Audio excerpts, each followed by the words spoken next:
A child's heartbeat flickers on the altar like a dying coal. The village elder grips a rusted ceremonial blade with trembling hands. Torstein Havardsson stares at the shivering girl, his eyes tracing the heat patterns of the frostbitten room. The ritual sacrifice consumes enough caloric energy to fuel the forge for an entire month. He calculates the thermal loss of the village's labor force in real time. Killing the girl is not a holy necessity. It is a catastrophic mathematical error. Torstein stepped forward, his boots crunching against the frozen stone floor. He adjusted the heavy iron glove on his left hand, the metal plates clicking softly in the silence. Astrid Vargsdottir stood by the altar, her eyes glowing with the faint, unnatural light of a blood-binding ritual. She tightened her grip on the child's shoulder, forcing the girl to kneel. Torstein observed the way the heat radiated from Astrid's veins, a parasitic warmth stolen from the village's collective life force. He ignored the gasps of the gathered council members. He reached into his satchel and pulled out a jagged cylinder of copper. The council members recoiled, their faces pale in the flickering torchlight. Torstein placed the cylinder upon the central stone table, his fingers moving with practiced, rhythmic precision. He connected a series of leather bellows to the base of the copper vessel. Bjorn Steinarsson watched from the back of the room, his hand resting instinctively on his hammer. Bjorn knew the look in Torstein's eyes, the cold, clinical focus of a man who saw the world as a series of pressure gradients. Torstein pumped the bellows twice, the sound echoing through the vaulted chamber. A sharp hiss of escaping vapor cut through the chanting of the priests. The copper piston atop the cylinder began to rise, defying the weight of the metal. It moved without muscle, without blood, driven only by the expansion of superheated gas. Astrid's expression shifted from arrogance to a sharp, jagged fear. She saw the machine not as a tool, but as a direct theft from the gods she claimed to serve. Torstein watched the piston reach the top of its stroke, his own skin turning a translucent, sickly gray. The cost of the demonstration surged through his veins, a biting cold that threatened to stop his heart. He forced himself to stand straight, ignoring the frost sickness spreading up his forearm. He pointed to the rising piston, his voice steady despite the agony in his chest. He told the council that muscle and blood were inefficient ways to generate power. He argued that the steam pressure piston could drive the village forge indefinitely. The girl on the altar watched the machine, her eyes wide with a sudden, desperate hope. Astrid stepped toward him, the air around her hands beginning to shimmer with the heat of her ritual power. She warned him that blasphemy had a price that metal could never pay. Torstein did not blink, his thermodynamic sight mapping the volatile energy swirling around her palms. He knew the blood binding was a crude, unstable reaction. He offered the council a choice: the life of the child or the efficiency of the machine. The silence in the room stretched thin, brittle as ice on a spring lake. Bjorn stepped forward, his massive frame blocking the path between Astrid and the altar. He looked at the machine, then at the gray, necrotic veins pulsing on Torstein's neck. He understood that the machine was not a miracle, but a sacrifice of a different kind. Torstein leaned against the stone table, his breath hitching in the frigid air. The steam continued to vent, a steady, rhythmic heartbeat of iron and water. Astrid looked at the council, searching for the familiar fear that usually kept them in her shadow. The council members were silent, their eyes fixed on the moving copper piston. They had lived their entire lives in the grip of the heat debt, shivering in the shadow of the volcano. For the first time, they saw a way to generate warmth that did not require a knife. Torstein held his ground, his fingers cramping inside his gauntlet. He challenged Astrid to prove that her gods were more reliable than the laws of thermodynamics. Astrid raised her hand, a spark of crimson light dancing between her fingers. She demanded to know how long the machine could hold the pressure. Torstein stated that it would hold as long as there was water and a fire to boil it. He gestured to the ritual statues lining the walls, their surfaces covered in centuries of soot. He proposed cannibalizing the statues to reinforce the boiler's structural integrity. The council murmured, a low, dangerous sound that rippled through the room. Astrid recognized the shift in their loyalty and lowered her hand. She told the council that Torstein would have his week of testing. She promised that if the machine failed, both the engineer and the girl would be fed to the ice. Torstein nodded, his vision blurring at the edges from the encroaching frost sickness. He signaled to Bjorn to help him gather the copper components. The girl stood up from the altar, her legs shaking, and retreated into the darkness of the hall. Torstein watched her go, his mind already calculating the fuel consumption required for the next 7 days. He walked toward the forge, his steps heavy and uneven. The cold of the Kveldfjell winter pressed against the walls, hungry and relentless. He knew the machine was the only thing standing between the village and total collapse. He also knew that Astrid would not let his heresy go unpunished. He reached the forge and laid his hand on the cold iron anvil. The work of survival had only just begun. Astrid gestured toward the massive iron anvil at the center of the forge. The room smelled of sulfur and stale, frozen sweat. She demanded that the engineer power the forge for 7 full days. Her eyes flickered with a cold, predatory light. She insisted that not a single ember of sacred fire be used in the process. Torstein looked at the soot-covered statues lining the cavern walls. The bronze figures depicted forgotten gods clutching jars of flame. He traced the cooling lines of his steam cylinder with a trembling hand. His thermodynamic sight pulsed, revealing the wasted heat bleeding into the stone floor. He knew the current copper vessel would rupture under sustained pressure. He turned toward Bjorn Steinarsson and gestured to the heavy statues. Bjorn hesitated, his hand hovering over the hilt of his hammer. Torstein pointed to the base of the nearest idol. He explained that the copper within the statues was the only material strong enough to hold the steam. Bjorn frowned, his face tight with the weight of sacrilege. He swung his hammer, the sound ringing like a death knell through the hall. The bronze mask of the deity shattered into jagged shards. Torstein gathered the twisted metal, his movements stiff and mechanical. He knelt by the forge, his breath forming thick clouds of white mist. He fed the fragments into his portable furnace, his skin turning a sickly, translucent gray. A sharp, biting cold radiated from his fingertips, gnawing at his bones. Frost sickness bloomed across his forearm like a dark, creeping vine. He ignored the agony, focusing instead on the pressure gauge. The steam began to hiss, a high-pitched scream of trapped, boiling water. Bjorn watched the metal swell, his eyes wide with a mix of horror and awe. The piston hammered against the iron, rhythmic and relentless. Torstein wiped a smear of black grease from his brow. He checked the internal heat levels, his vision blurring at the edges.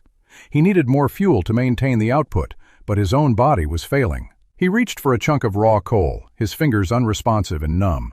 Bjorn stepped in, taking the shovel from his mentor's limp hand. The blacksmith shoveled the fuel, his movements heavy with newfound purpose. Torstein leaned against the stone wall, his lungs burning with frozen air. He watched the forge glow, not with the red of fire, but with the white heat of steam. Astrid stood in the doorway, her silhouette sharp against the blinding snow outside. She watched the machine, her hands balled into tight, trembling fists. She saw the village council whispering among themselves in the shadows. The traditionalists looked at the steam-fed forge, and then at their own cold, empty hands. Torstein forced himself to stand, his legs feeling like brittle glass. He stepped toward the engine, his gait uneven and labored. He tightened a loose valve, his skin flaking away where the frost had bitten deep. The machine groaned, the metal vibrating with the force of the trapped vapor. Bjorn looked at Torstein's necrotic veins and paled. He realized that the engineer was burning his own vitality to keep the engine running. Torstein grabbed a heavy wrench, his gauntlets sparking with static discharge. He adjusted the flow, his movements precise despite the encroaching numbness. The forge roared, the iron glowing with a steady, artificial intensity. Astrid stepped forward, her voice cutting through the mechanical hum. She accused him of leeching the life force of the village to feed his metal beast. Torstein did not look at her, his eyes fixed on the vibrating copper pipes. He stated that the machine required water, not blood, to sustain its warmth. He pointed to the steam vent, where the excess vapor turned to ice upon the ceiling. He argued that the heat debt was a cycle of unnecessary suffering. Astrid laughed, a dry, hollow sound that barely reached the back of the chamber. She reminded him that the gods did not negotiate with machines. Torstein felt a sharp, stabbing pain in his chest as his heart slowed. He collapsed against the anvil, his breath coming in ragged, shallow gasps. Bjorn rushed to his side, his large hands supporting the engineer's shoulders. The machine continued to pulse, a steady heartbeat of iron and water. Torstein whispered that the pressure was holding steady. He watched the council members approach, their expressions shifting from fear to curiosity. They felt the warmth radiating from the forge, a heat that did not require a sacrifice. Astrid retreated into the shadows, her influence waning with every passing hour. The forge light flickered, casting long, distorted shadows against the ice-slicked walls. Torstein closed his eyes, the frost sickness pulsing in time with the piston. He knew he had bought the village 7 days of life. He also knew the price of his victory was etched into his own dying flesh. Bjorn looked at the gray veins on Torstein's neck and bowed his head. The blacksmith understood that the age of the spirits was ending. The era of the machine had begun, cold and merciless. Torstein drifted into a dark, freezing sleep, the sound of the steam his only companion. Outside, the wind howled, but the forge remained a silent, steady beacon of heat. The village square lay under a thick blanket of gray, suffocating frost. Torstein Hovertson stood before the central steam engine, his breath hitching in his chest. The iron boiler hummed with a low, rhythmic vibration that rattled the frozen earth. A group of villagers huddled near the perimeter, their eyes wide and darting.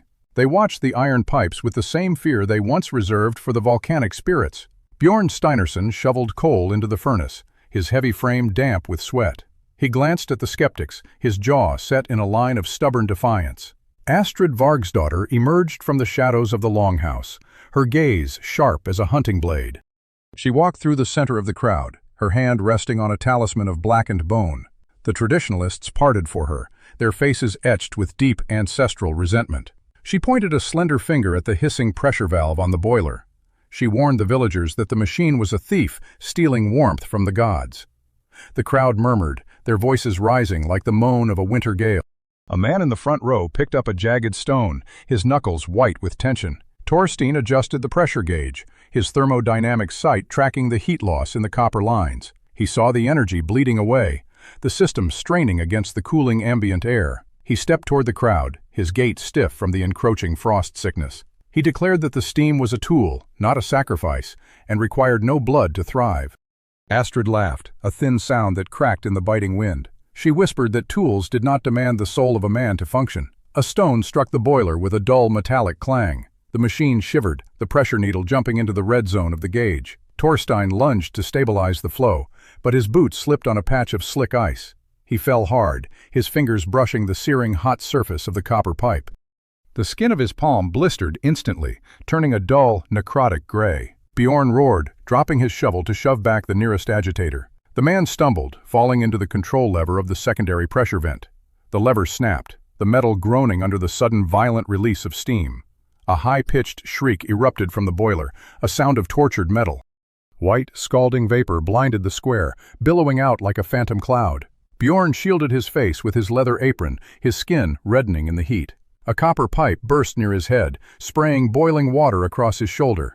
He collapsed, his scream cut short by the roar of the venting steam. Torstein struggled to his feet, his vision swimming with dark, pulsing spots. He saw the ruptured pipe, the pressure dropping rapidly toward a total engine failure. He looked to his left, where Bjorn lay clutching his mangled arm. The steam burned the air, the heat debt of the machine rising to meet the freezing cold. Torstein reached for the main valve, his fingers numb and unresponsive to his mind. He knew that closing the valve required a sustained, direct contact with the superheated brass. His own metabolic reserves were nearly exhausted, his veins dark with the creeping frost. He turned toward his apprentice, his heart hammering against his brittle ribs. He saw the blood pooling on the snow, dark and steaming in the frigid air. He understood that to repair the engine was to drain the last of his own vitality. To save Bjorn meant abandoning the machine to the mercy of the angry mob. The boiler pulsed, the metal warping as the fire inside began to die. Torstein grabbed a heavy iron rod, his teeth gritted against the surge of pain. He forced his legs to move, his boots dragging through the settling fog. He stood between the machine and the villagers, his gauntlets sparking with static. Astrid watched him from the edge of the square, her eyes cold and calculating. She urged the traditionalist to finish the destruction while the engineer was distracted. The villagers hesitated, cowed by the raw, artificial power radiating from Torstein. He threw the iron rod into the gears of the main drive, forcing a hard stop. The engine shrieked, the steam venting into the sky in a final dying plume. Torstein collapsed beside Bjorn, his strength failing as the heat vanished from the grid. The village square fell into a heavy, unnatural silence, broken only by the wind. Bjorn gasped for air, his eyes searching the engineer's gray, sunken face. Torstein whispered that the machine was broken, but the village remained safe. He felt the frost deepening in his bones, the cold reclaiming his weary limbs. The traditionalists stared at the silent, cooling metal, their anger replaced by confusion. Astrid stepped into the clearing, her expression unreadable in the dim light. She saw the ruin of the boiler, the shattered pipes, and the broken man. She knew the village would freeze tonight without the artificial warmth of the forge. Torstein closed his eyes, his consciousness drifting into the dark, frozen void. The heat debt had been averted, but the cost was written in his own fading pulse. Bjorn reached out, his trembling hand resting on the shoulder of his mentor. The village stood paralyzed, caught between their old gods and the silence of the machine. The frost crept over the iron, reclaiming the metal in its long, icy grip. Torstein did not move, his body a monument to the war between fire and steel. The wind howled, burying the broken boiler under a shroud of drifting white snow. The village square lay under a thick, suffocating blanket of silence. Torstein knelt in the freezing slush, his breath rattling in his chest like loose gravel. He reached out to touch the cooling, shattered casing of the prototype steam engine. His fingers brushed the jagged, twisted metal of the main pressure valve. The brass was cold, devoid of the steady pulse of heat that once thrummed within. Bjorn slumped against the base of the frozen fountain, clutching his bandaged, mangled arm. The blacksmith's face was a mask of pale, waxy exhaustion. Torstein looked up as the first of the traditionalists crept forward from the shadows. Astrid stood at the head of the mob, her eyes reflecting the dying light of the village torches. She pointed a long, bony finger at the ruin of the machine.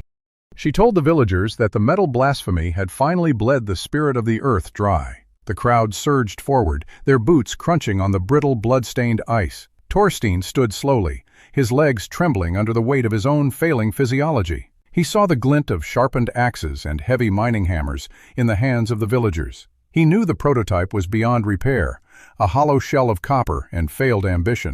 He turned his back on the machine, his gaze locking with Astrid's triumphant, icy stare. He walked past Bjorn, his movements stiff and agonizingly slow. He whispered to his apprentice that it was time to leave the square behind. The villagers parted, their faces twisted in a mixture of fear and religious fervor. Torstein did not look back at the shattered boiler as he led Bjorn toward the dark mouth of the lower mines. The entrance to the tunnels loomed ahead, a jagged scar in the side of the frozen mountain.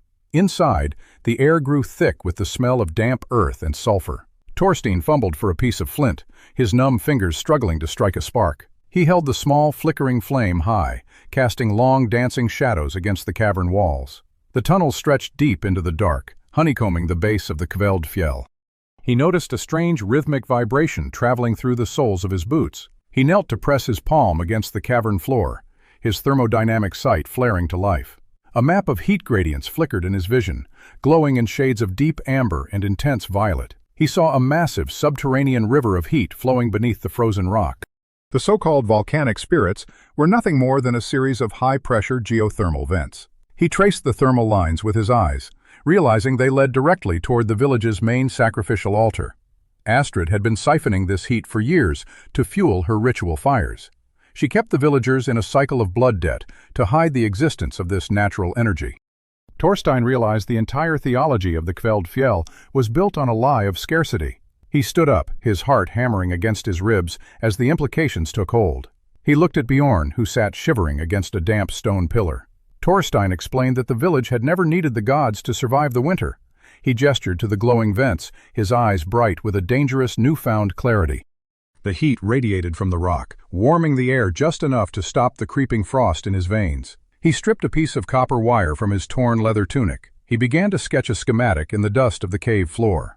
He would build a new engine, one that drew its power directly from the Earth's own heart. He worked through the night, his body burning with the desperate metabolic cost of his labor. His skin turned a deeper shade of gray as the frost sickness demanded its toll. He ignored the pain, his focus narrowed to the precise alignment of the geothermal intake. He needed a steady supply of iron and a way to channel the high-pressure steam. He looked toward the village, knowing he was now an exile in his own home. He would never return to the square as a man of the people. He was a ghost in the mines, a shadow preparing to dismantle the foundations of a cult.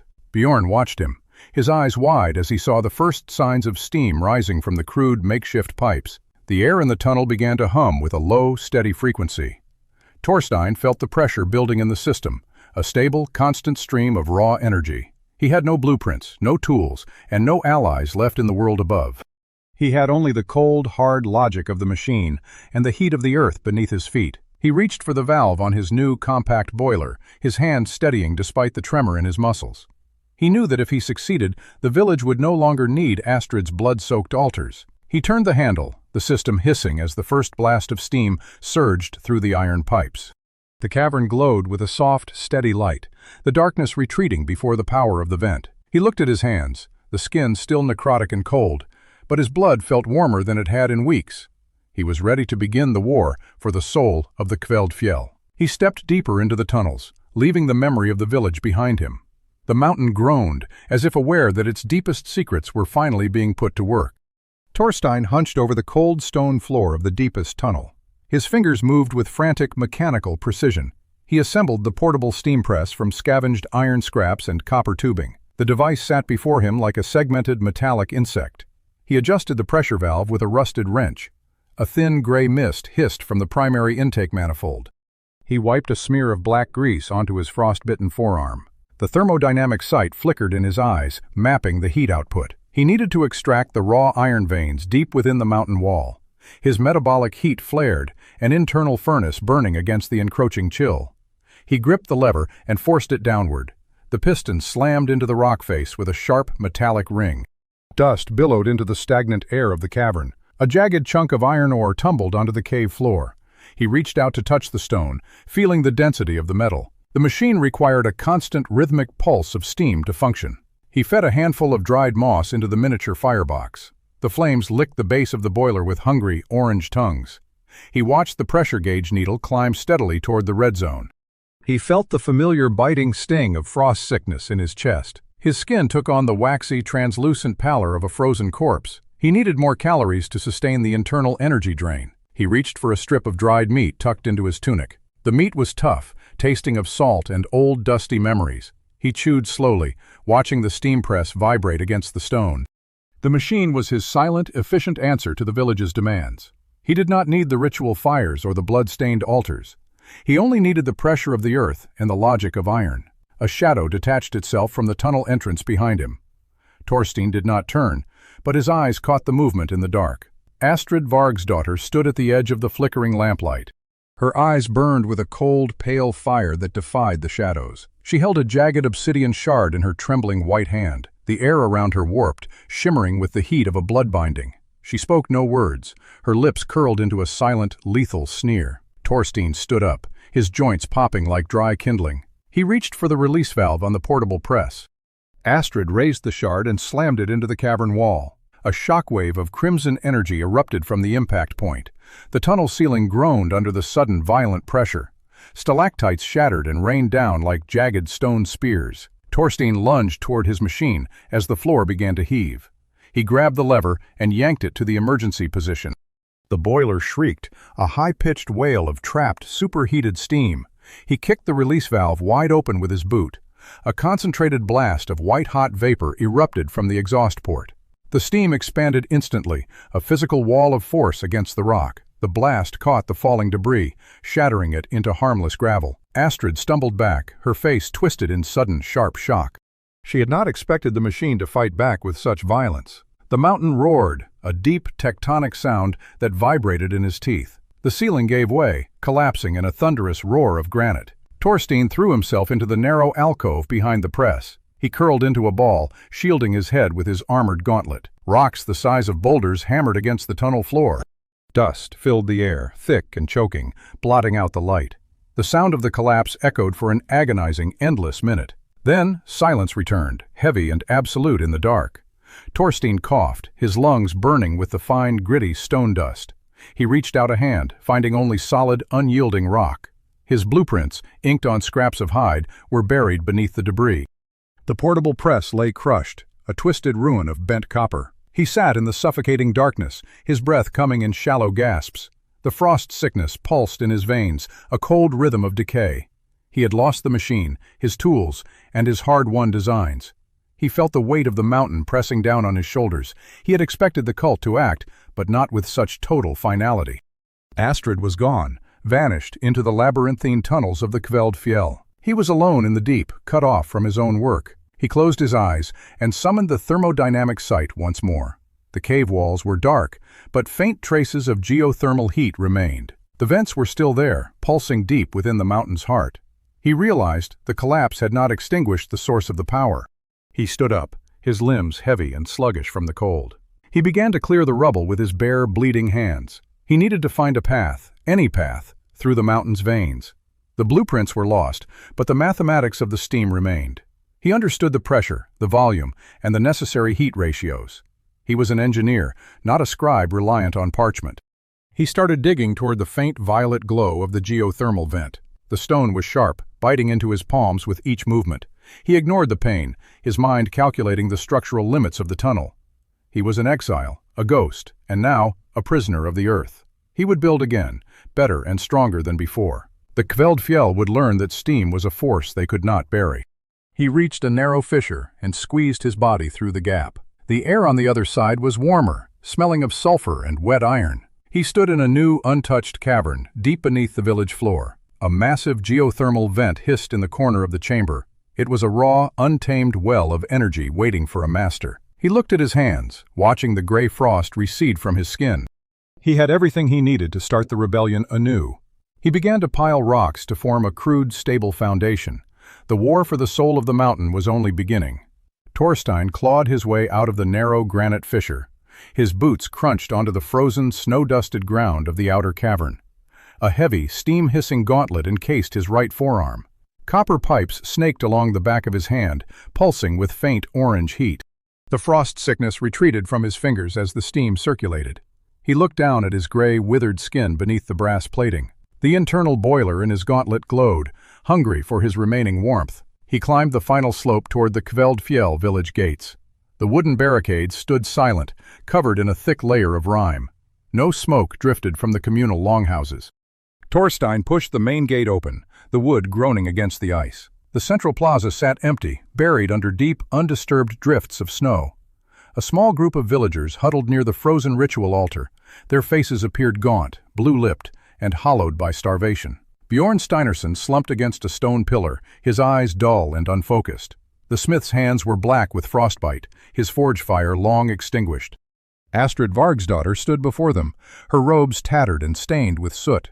She raised a trembling, empty hand toward the dark, uncaring sky. The villagers watched her, their gazes devoid of hope or fear. Torstein stepped into the light, the steam from his gauntlet hissing softly.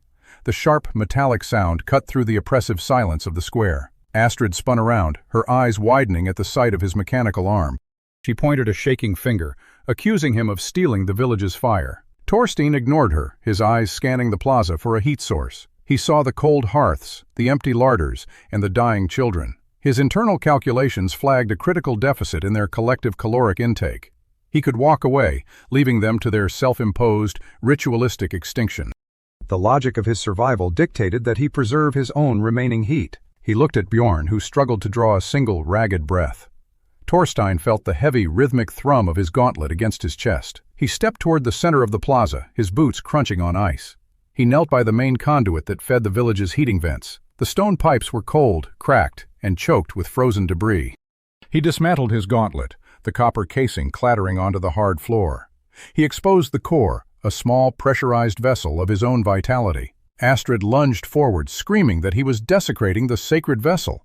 2 starving guards intercepted her, their movements slow and lethargic. Torstein jammed the core into the main conduit's rusted intake valve.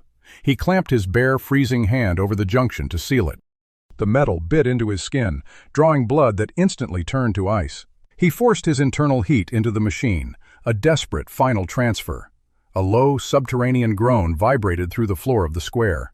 A plume of warm, white steam erupted from the ground beneath them. The villagers gasped, the heat hitting their faces like a physical weight. Torstein collapsed backward, his body shuddering from the sudden violent temperature drop. His vision blurred, the world dissolving into shades of gray and white. He saw the steam vents igniting, bringing warmth to the frozen, dying homes. Astrid stood over him, her expression a mask of confusion and rage. She held the power now, the village saved by his mechanical sacrifice. He had traded his life force for their survival, validating their dependency. The council members crept forward, reaching out toward the rising, warm mist. Bjorn watched him with a look of profound, silent understanding. Torstein stared at the sky, his breath coming in shallow, jagged gasps. He had proven his point, yet the cost was his own existence. The warmth of the steam grid felt like a funeral shroud against his skin. He closed his eyes, his pulse slowing to a rhythmic, fading beat. The village lived, but he had handed the keys back to his enemies.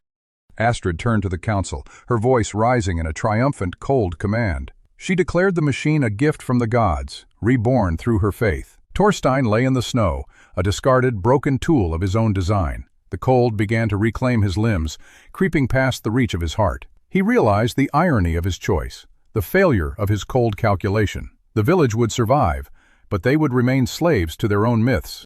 He had built the path to their liberation, only to pave it with his life. The sound of the steam vent roared in his ears, a constant mechanical lullaby. He drifted into the deep, dark silence of the mountain's frozen heart. Torstein slumped against the damp stone of the communal hearth. His limbs felt like leaden weights anchored to the frozen floor. Frost sickness bloomed in violet patterns across his knuckles and wrists. The heater groaned, a rhythmic metallic pulse echoing against the cavern walls.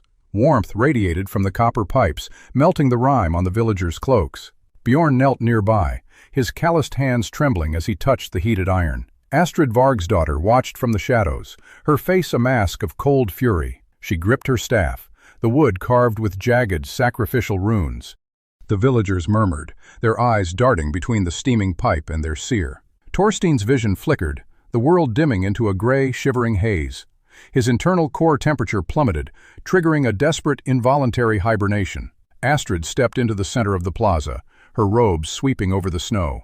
She pointed her staff at the unconscious engineer, her voice a sharp, cutting blade.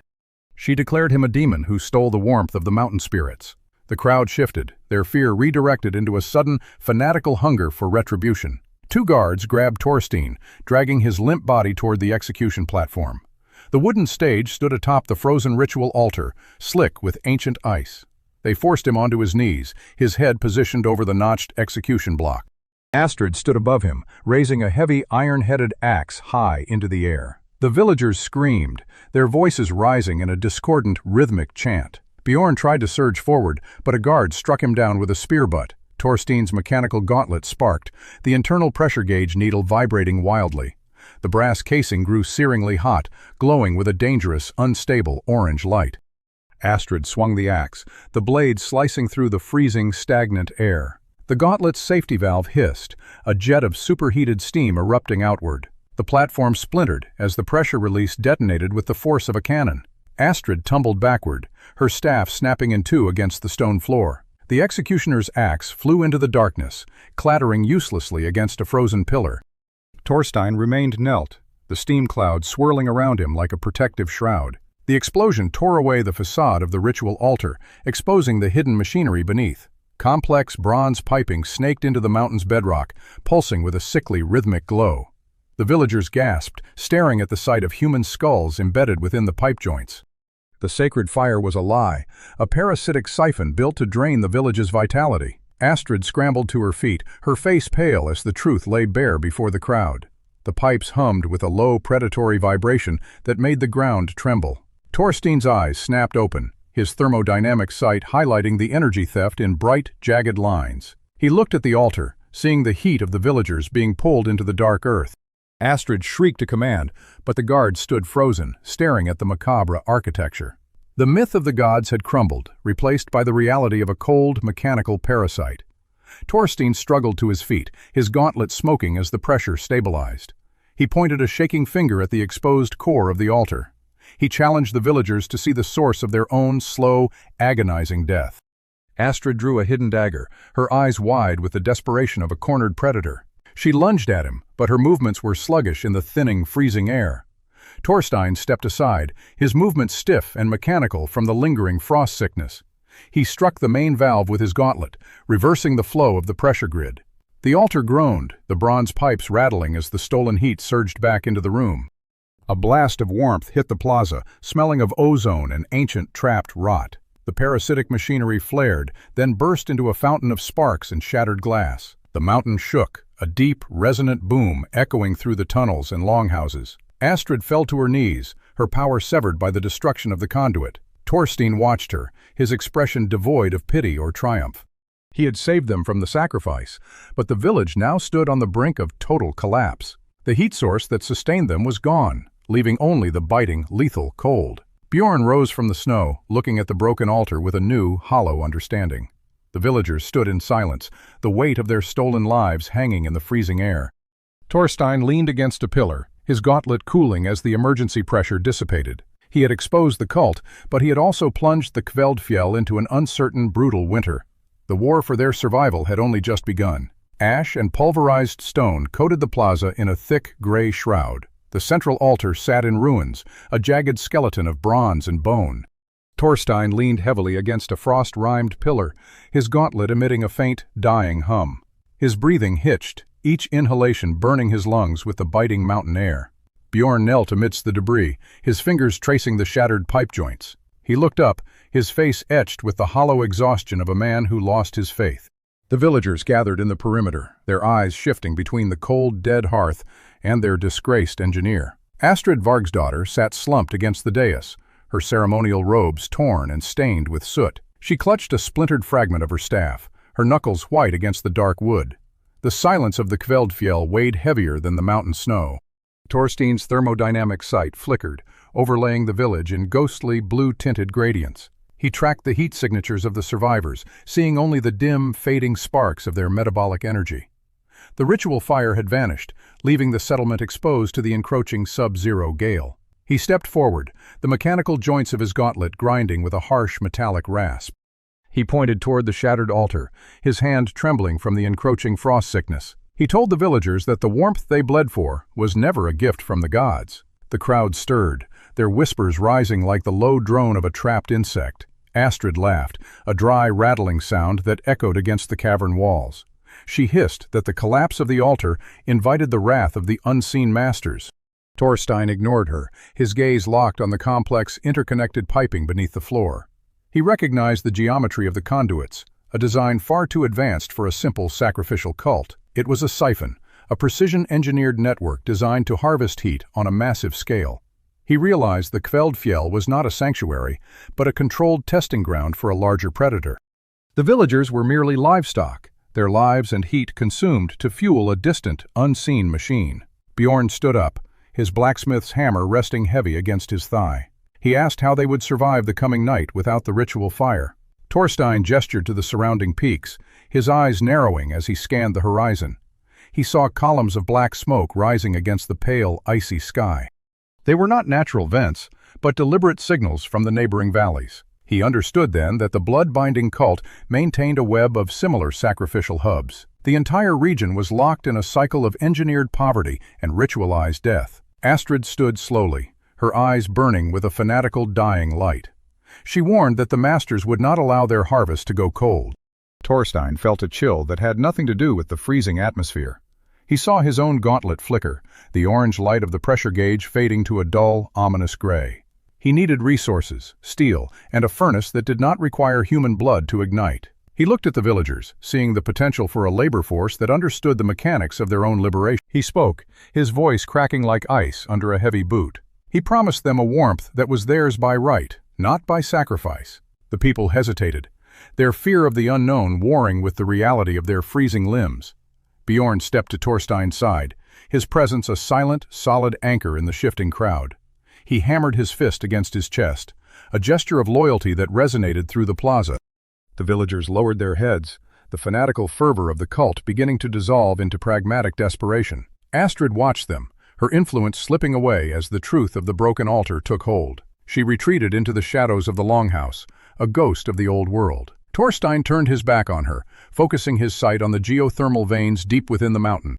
He began to calculate the energy potential of the volcanic fissures. He needed to redirect the heat, bypassing the cult's parasitic network entirely.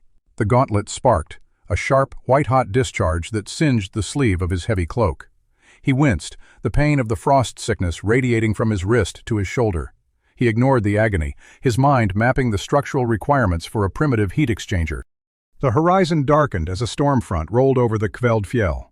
The smoke signals from the neighboring tribes grew stronger, a silent call for rebellion across the frozen wastes. Torstein stood at the edge of the plateau, looking out over the desolate, enslaved landscape. He realized the war for the Kveldfjell was merely the first stage of a total collapse. He would dismantle the blood-binding system, one boiler at a time. Bjorn stood behind him, watching the distant smoke with a grim, determined expression. Torstein's gauntlet emitted a steady, low-frequency pulse, syncing with the vibration of the mountain. The industrial winter had arrived, and he was the only one who knew how to forge a path through the ice. He gripped the railing, his knuckles cold and stiff against the iron. He turned toward the mines, his steps heavy but purposeful in the deep, undisturbed snow. The villagers followed in silence, a ragged line of survivors walking toward an uncertain, mechanical future. The cult's reign of fire was ending, replaced by the cold, biting logic of the machine. Torstein looked up at the stars, his sight revealing the faint, unnatural energy signatures of the masters above. He knew they were watching, waiting for the system to correct itself. He tightened his grip on his gauntlet, the pressure rising in the brass reservoirs. He would give them a correction they would never forget. The wind howled through the mountain pass, carrying the scent of ozone and impending change. Torstein walked into the darkness of the tunnels, his shadow stretching long against the frozen stone. The Kveldfjell would be the forge where he would melt the chains of the entire region. He reached the primary ventilation shaft, his hands moving with practiced, efficient grace. He set his gauntlet against the wall, the internal heat bleeding into the rock. The mountain groaned, a deep tectonic protest to the coming shift in power. He worked through the night, his body failing, his mind operating on pure, calculated necessity. The villagers waited in the dark, their eyes fixed on the entrance to the mines.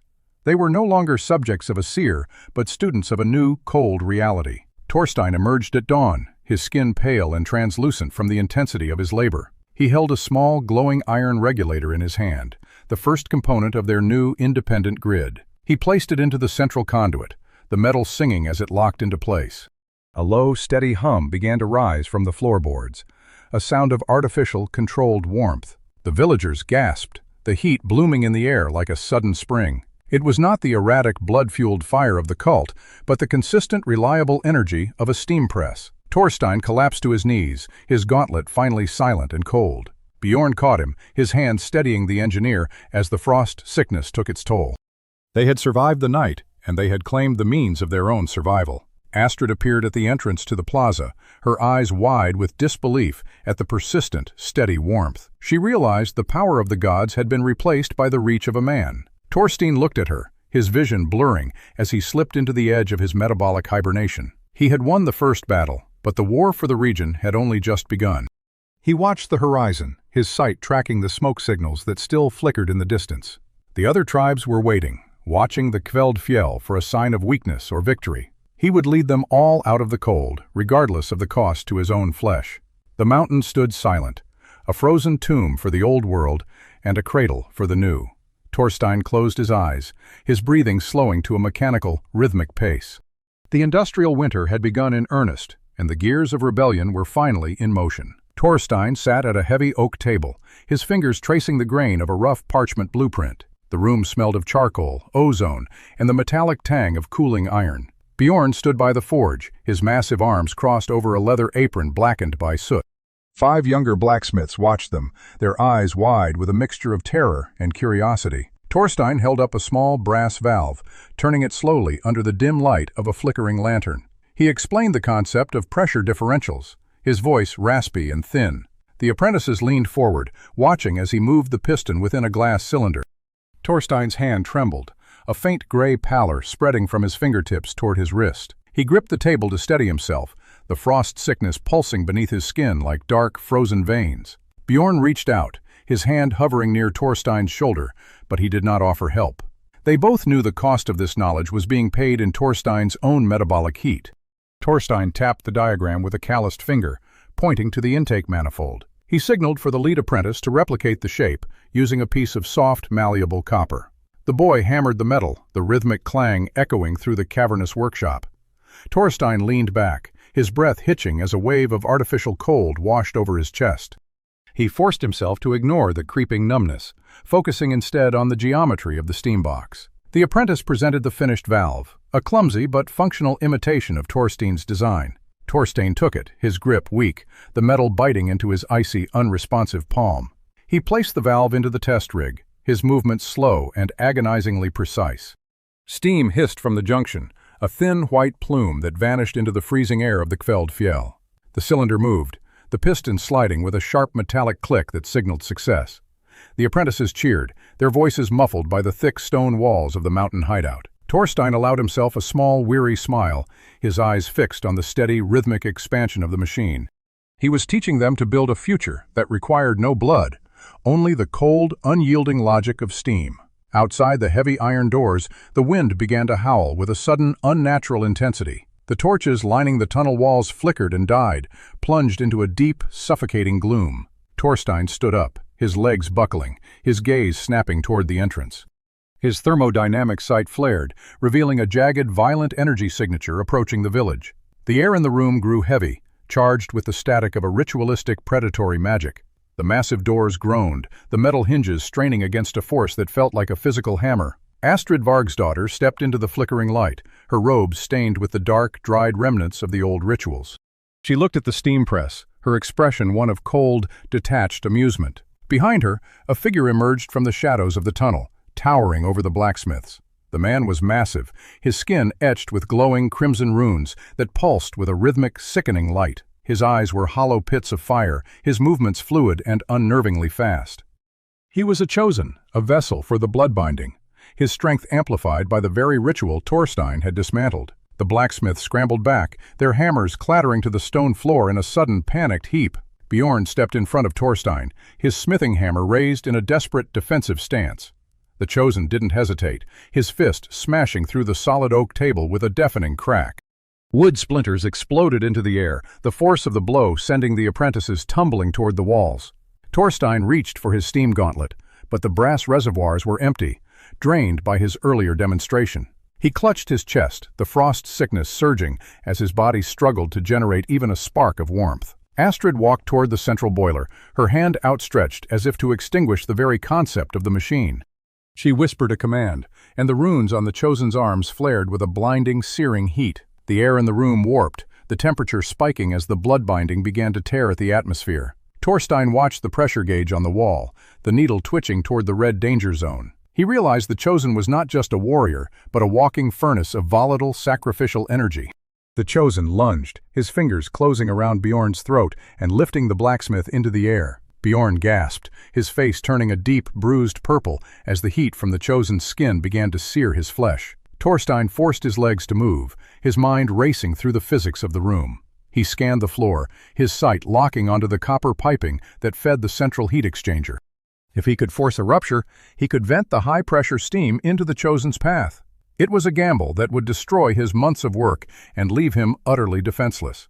He lunged for the release valve, his fingers sliding over the slick, frost-covered iron. Astrid saw his intent and raised her hand, a whip of solidified flame snapping toward Torstein's face.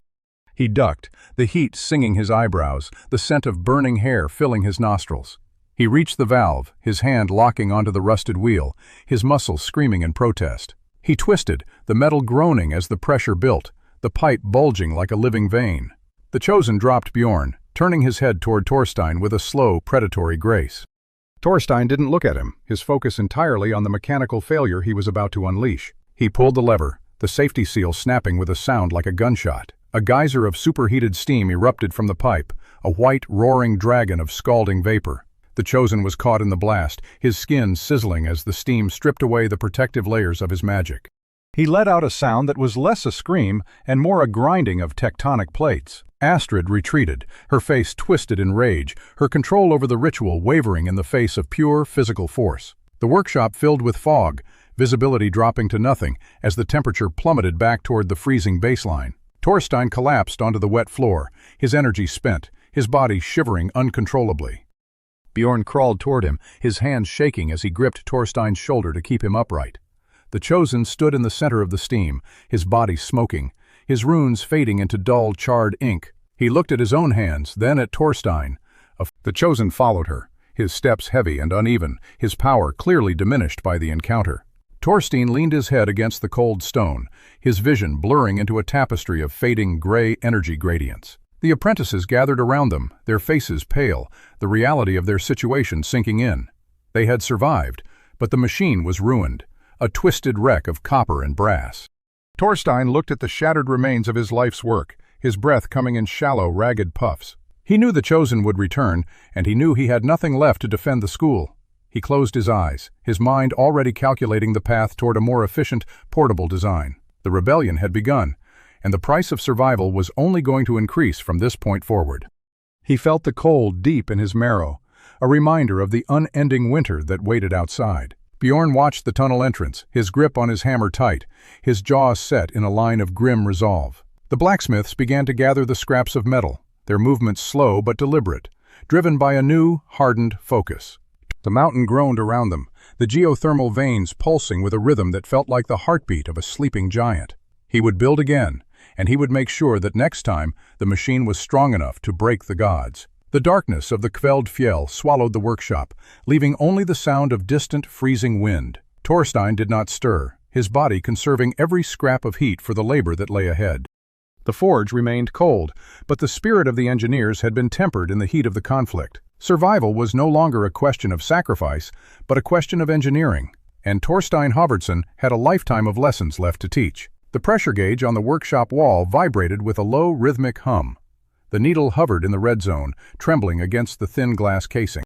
Torstein Halvordsson stared at the gauge, his breath misting in the frigid air. He traced a hairline crack running along the iron boiler's main seam. The metal was brittle, porous, and failing under the constant thermal expansion. He picked up a shard of cast iron, testing its weight against. Bjorn Steinerson stood by the anvil, his face smudged with soot and exhaustion. The blacksmith wiped his brow, his eyes tracking the structural decay of the machine. He asked if the current steel would hold for another day of heavy output. Torstein shook his head, his gaze shifting to the frosted window of the forge. He pointed toward the distant, jagged peaks of the iron vein. The mountain range held deposits of high-carbon steel, untouched by the village miners. It was a dangerous territory, occupied by the cultists and their blood-binding thralls. Torstein adjusted his steam-powered gauntlet, the internal pistons clicking with a metallic snap. He tightened the leather straps, feeling the warmth of the boiler against his forearm. The gauntlet was his only defense against the creeping onset of frost sickness. He gathered a small team of apprentices, their eyes wide with fear and uncertainty. They carried empty crates and heavy iron hammers, their breath billowing in the dark. The group stepped out into the biting wind, the blizzard howling like a wounded beast. Torstein navigated the path, his thermodynamic sight highlighting the heat signatures of the terrain. The world appeared in shades of blue and violet, cold and devoid of life. They reached the base of the iron vein, the rock face slick with black ice. Torstein scanned the perimeter, searching for the telltale glow of a blood-binding ritual. A flicker of crimson light danced in the distance, casting shadows against the snow. He raised a hand, signaling the apprentices to freeze in their tracks. The cultists were waiting, their bodies painted with glowing, runic ink. They moved with an unnatural fluid grace, fueled by the heat of their sacrifices. Torstein's gauntlet hissed as he primed the pressure release valve. The steam vent flared, a bright plume of white vapor cutting through the falling snow. He charged forward, his boots crushing the frozen crust of the mountain pass. A cultist lunged, a blade of solidified fire manifesting in his grip. Torstein blocked the strike with his gauntlet, the metal ringing like a tolling bell. The heat from the blade threatened to sear the seals of his mechanical armor. He countered with a blast of pressurized steam, sending the attacker reeling backward. The apprentices scrambled toward the ore deposits, their hands trembling as they filled crates. Torstein held the line, his vision swimming as his body temperature began to drop. The gauntlet's pressure gauge dipped, the needle sliding toward the empty threshold. He ignored the warning, his focus locked on the cultists closing the distance. Another warrior appeared, his skin etched with the jagged symbols of the blood binding. He reached out, his hand glowing with a heat that defied the sub-zero air. Torstein tried to ignite the boiler, but the gauntlet emitted only a pathetic dying wheeze. The internal pressure had bottomed out, leaving him with nothing but cold, dead iron. He felt the familiar, agonizing sting of frost sickness creeping into his fingertips. His joints stiffened, the tissue necrosis turning his skin a sickly, bruised shade of gray. He fell to his knees, his movement sluggish and heavy in the encroaching blizzard. The lead cultist stood over him, a cruel smile twisting his frozen lips. He raised a ceremonial dagger, the edges of the blade flickering with hungry orange flames. Torstein looked at the gauntlet, then at the vast, uncaring expanse of the mountain. He knew the cost of his failure would be the death of his students. The wind roared, drowning out the sound of his own ragged, desperate gasps. He reached into his pocket, his fingers finding a small emergency pressure capsule. It was a volatile mix of fuel, dangerous to handle in such freezing conditions. He didn't hesitate, his mind calculating the trajectory of a final, desperate vent. He slammed the capsule into the gauntlet's intake, the metal protesting with a metallic shriek. The pressure surged, the gauge jumping to the absolute limit of the dial. He stood up, his body trembling as the steam vent erupted with blinding white intensity. The blast caught the cultist, throwing him into the abyss of the frozen ravine. Torstein slumped against the rock face, his strength entirely spent by the exertion. The apprentices finished their task, their crates heavy with the precious, high-carbon ore. They rushed to his side, pulling him up by his coat and shoulders. He felt the cold deep in his marrow, a permanent reminder of the price paid. They retreated into the shadows of the tunnels, escaping the wrath of the cult. Torstein drifted in and out of consciousness, the weight of the steel dragging him down. Every step was a struggle, his body demanding calories he did not possess. He looked at the gauntlet, its surface scorched and warped by the sudden pressure spike. The mission was a success, but his mobility was fading with every passing second. The iron they carried would save the village, but it might not save its savior. They reached the safety of the mine entrance, the darkness wrapping around them like silk. Torstein slumped against the stone, his eyes closing as the blizzard raged outside. He saw the blueprints in his mind, the design of a more efficient boiler. The rebellion would continue, regardless of the frost eating at his living flesh. He was an engineer, and the world was a machine that needed fixing. Even if the cost of the repair was his own life, the work remained. The apprentices stoked a small fire, the orange light flickering against the damp walls. Torstein watched the embers, his thoughts drifting toward the heat of the forge. He was cold, but the steel was finally within his grasp. The cycle of the heat debt had been broken once, and he would break it again. He shifted his position, the metal of his gauntlet clinking against the hard floor. Bjorn would be waiting for the ore, his hammer ready to shape the future. Torstein breathed in the scent of sulfur and ice, his resolve hardening like cooling iron. The mountain groaned, the tectonic plates shifting beneath the weight of the deep winter. He would build the machines, even if his body became the final broken component. The fire burned low, casting long, dancing shadows across the cavernous, silent room. Torstein Hubbardson waited for the warmth of the next morning to arrive. Snow swirled in jagged white curtains against the obsidian cliffs of the Iron Vein. Torstein Hubbardson knelt in the slush, his mechanical gauntlet clicking with every shudder of his frame. His breath came in thin, ragged plumes that crystallized instantly in the sub-zero air. The high-carbon steel bars sat strapped to a makeshift sled nearby. They were heavy, cold, and the only hope for the village's failing grid. A low, rhythmic thrum vibrated through the soles of his boots. He looked toward the horizon, his thermodynamic sight highlighting a pulsating heat signature approaching from the north. The cultist warriors emerged from the blizzard like ghosts of smoke and ember. Their skin glowed with the rhythmic pulse of blood binding, the runes etched deep into their flesh. Torstein checked the pressure gauge on his wrist. The needle hovered in the red, trembling on the verge of a total mechanical collapse. He reached for the emergency release on his gauntlet's primary boiler. A small, pressurized canister clicked into place, its surface frosted white. He scanned the jagged rock face of the mountain ahead.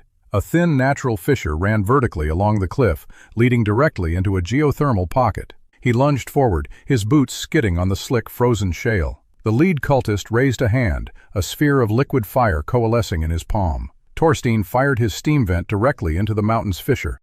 The rock groaned, the internal pressure of the volcanic vent meeting the sudden surge of steam. A violent, localized tremor rippled through the path. A plume of scalding sulfurous gas erupted from the earth, blinding the cultists in a shroud of gray mist. Torstein grabbed the sled's tow rope and scrambled into the chaos. He felt his internal temperature plummet as the gauntlet drained his final reserves of metabolic heat. Frost sickness blossomed across his knuckles, turning the skin a deep, necrotic violet. He dragged the steel through the blinding fog, his muscles screaming under the strain. The cultists shrieked as the geothermal blast scorched their ritual markings. He reached the mouth of a narrow, jagged tunnel. He ducked inside, the darkness closing around him like a heavy iron curtain. Bjorn Steinarsson waited in the shadows, his face pale with concern. The blacksmith reached out, his calloused hands grabbing the sled's frame. Torstein collapsed against the damp wall, his vision blurring at the edges. His gauntlet fell silent, the ticking of the gears replaced by the howling wind outside. He looked at the steel bars, their dull gray surface shimmering in the dim torchlight. The cost of this harvest was etched into his own trembling limbs. He realized then that the cult's violence was not a choice, but a desperate reaction. Every machine he built disrupted the equilibrium of the heat debt. The cultists fought with such ferocity because they were starving for the energy he withheld. He stood up, his legs shaking with a deep, bone-weary exhaustion. He walked deeper into the tunnel, the air growing warmer as they neared the subterranean forge. He found a small, hidden chamber tucked behind a vein of raw ore. A series of ancient stone tablets lined the walls, covered in symbols that defied the local dialect. He traced the engravings with his gloved, frost-bitten fingers. The markings depicted a towering, shadowy figure, consuming the warmth of 1,000 hearths. The heat debt was not a religious mandate, but a feeding cycle. Astrid Varg's daughter appeared in his mind, her chilling voice demanding sacrifices to the void. She was not the architect of the suffering, but a mere conduit. The true threat waited in the cold, vast spaces between the stars. The entity thrived on the entropy generated by the blood-soaked rituals. Torstein felt a sharp metallic taste in the back of his throat. He looked at his gauntlet, the machine that had become his only defense against the creeping necrosis. It was a primitive tool against a force that consumed the very concept of warmth. The realization settled in his chest, colder than the mountain air. He was not fighting a village elder, but a parasitic hunger that spanned generations. The tunnel groaned, the mountain reacting to the disturbance of the ritual site. He tightened his grip on the steel, his knuckles cracking under the pressure. The rebellion would require more than just steam and iron. He would need to engineer a cage for something that had never known a physical form. The fire in the forge sputtered, the flames turning a sickly, unnatural shade of blue. The entity was watching, its presence a weight that pressed against his very consciousness. He turned to Bjorn, his voice a gravelly whisper in the dark. He instructed the blacksmith to begin construction on the core stabilizer immediately. They had no time left for the slow, methodical progress of his previous designs. The sky above the mountain peak turned a bruised, impossible black. Torstein looked toward the entrance, his eyes hardening with a cold, analytical resolve. The game had shifted, and the final, desperate move was now his to make. Torstein crawled toward the central pressure valve. His fingers left faint, frost-rimmed smears on the iron piping. The boiler room hummed with a deep, rhythmic vibration that rattled his teeth. He adjusted the primary regulator with a trembling, gauntlet-clad hand. A gauge on the wall flickered from amber to a steady, glowing green. Steam hissed through overhead copper conduits, snaking out toward the village huts. The air in the chamber grew thick with the smell of ozone and wet coal. Torstein slumped against the cooling brickwork, his chest heaving in rhythmic gasps. The gauntlet on his arm glowed with a faint, pulsing blue light. It acted as a conduit, siphoning his own body heat into the central grid. His skin took on a translucent, waxy sheen as the frost sickness deepened. He reached for a bowl of dried meat beside him, his movements sluggish and heavy. Every calorie consumed was a desperate, calculated attempt to keep his heart beating. The village outside relied entirely on this singular, ticking heart of iron. They no longer gathered at the altar for their bloody, ritualistic sacrifices. Instead, they walked through streets warmed by his complex network of steam pipes. Astrid Vargsdottir stood on the distant ridge, her eyes fixed on the smokestack. She held a jagged obsidian blade that caught the dim gray light of the sun. The blood-binding runes on her arms flickered with a hateful crimson intensity.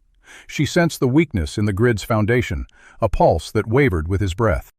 Bjorn Steinarsson entered the chamber, his face etched with deep, weary lines. He carried a heavy iron wrench, his knuckles white from the firm, steady grip. He knelt beside the boiler, checking the pressure seals for signs of fatigue. The blacksmith looked at Torstein, his gaze lingering on the necrotic gray of his skin. He offered a flask of water, his hand shaking slightly as he held it out. Torstein waved the offering away, his eyes locked on the fluctuating pressure needle. The grid demanded constant, precise regulation to prevent a catastrophic rupture. A single lapse in his concentration would plunge the entire settlement into ice. He watched the steam flow readouts, his thermodynamic sight mapping the heat loss. Energy leaked through a loose joint near the forge, a tiny glowing orange fracture. He tapped the gauntlet against his thigh, forcing a surge of heat into the valve. The pipe groaned, the metal expanding as it absorbed the sudden thermal injection. His vision blurred, the edges of the room darkening like a closing heavy curtain. He forced himself to stay upright, his back pressing hard against the cold stone. The cultists moved through the shadows of the mountain pass, silent and swift. They carried ritual incense that burned with a thick, cloying smell of stagnant blood. Astrid signaled to her warriors, her hand cutting through the air like a knife. They approached the village perimeter, their movements synchronized and predatory. Torstein gripped the edge of the workbench, his knuckles cracking under the strain. He felt the ambient temperature in the room drop as the system drew more power. Frost crept across the floorboards, curling around his boots in intricate, icy patterns. He knew the cultists were closing in, their presence a cold void in his perception. He could not leave the boiler, for it was the only thing keeping the village alive. He was a battery tethered to a machine, waiting for the inevitable final strike. Bjorn stood up and walked to the entrance, his shadow stretching long across the floor. He checked the heavy iron bolt on the door, his jaw set in a grim, hard line. The blacksmith knew the cultists would target the boiler room first to break the grid. A dull, rhythmic thud echoed from outside, the sound of a heavy ram hitting the gate. Torstein pushed himself up, his legs trembling violently as he leaned on the controls. He reached for a lever that diverted steam into the external defensive venting system. The boiler roared, a high-pitched whine filling the room as the pressure spiked. Outside the walls, a plume of scalding white gas erupted from hidden floor vents. The cultists shrieked as the blast caught them, their ritual robes catching on fire. Astrid stood firm, her eyes glowing with a dark, unnatural light as she watched. She did not flinch, her fingers tracing the runes etched into her own throat. The gate shuddered under another impact, the wood splintering beneath the pressure. Torstein felt a sharp, stabbing pain in his chest, his heart fluttering like a bird. He adjusted the flow rate one last time, his movements jerky and lacking grace. The grid stabilized, the steam pipes vibrating with a steady, powerful hum. He fell back onto his cot, his strength entirely spent, his breathing shallow and slow. Bjorn stood guard at the door, his eyes fixed on the widening cracks in the wood. The blacksmith raised his hammer, waiting for the first cultist to break the seal. Torstein stared at the ceiling, his mind drifting into the cold, dark, quiet spaces. He was the architect of their warmth, yet he had become their greatest liability. The final strike of the cult would not be against the village, but against him. He closed his eyes, his gauntlet ticking like a clock marking the end of time. The door burst open, a wave of frigid air rushing into the overheated chamber. Astrid stood in the threshold, her obsidian blade dripping with a thick, dark liquid. She looked at the boiler, then at the broken man shivering upon the cot. She smiled, a cold, thin expression that held no mercy for the dying engineer. Torstein tried to lift his arm, but the gauntlet remained dead and silent. The heat debt was calling, and he was the only currency left to pay it. A jagged fissure tore across the main copper conduit. High-pressure steam shrieked, escaping in a blinding white plume. Torstein Hovertson stumbled back, his boots slipping on the slick, frozen floorboards. The room groaned as the pressure gauge needle slammed against the red peg. Bjorn Steinerson lunged toward the main shutoff valve with a heavy iron wrench. His hand shook, the metal biting into his palms as he strained against the frozen rust. The steam hissed, a sound like 1,000 angry serpents trapped in the iron walls. Frost rapidly climbed the walls, turning the warm, humming chamber into a tomb of ice. Torstein clutched his chest, his breath hitching in a jagged, painful rhythm. His skin took on a deathly, necrotic gray, the hallmark of advanced frost sickness. He stared at the ruptured pipe, his thermodynamic sight highlighting the violent heat loss. Energy bled into the freezing air, the orange glow of the system fading toward dark blue. Outside the fixed stone walls, the shouting of the villagers reached a fever pitch. They pounded on the heavy timber door, their voices thick with fear and religious fervor.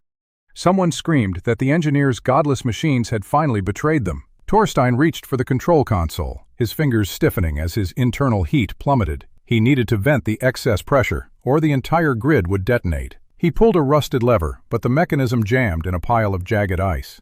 Bjorn hammered at the valve, his face pale under the flickering light of the furnace.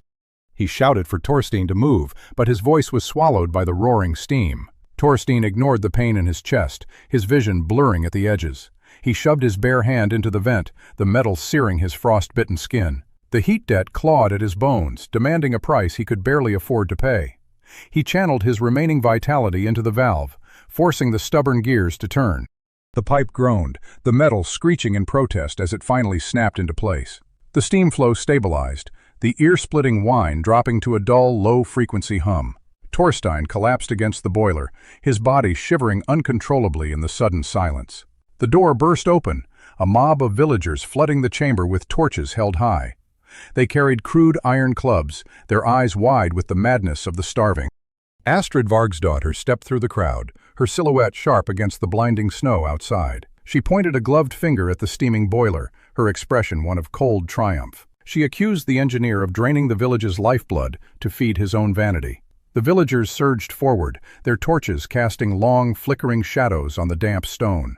Bjorn planted his feet, swinging his wrench in a wide, defensive arc. He warned them to stay back, but his voice lacked the strength to stop the tide. Torstein dragged himself up, his movements jerky and failing him at every turn. He looked at the pressure gauge, the needle finally creeping back into the green zone.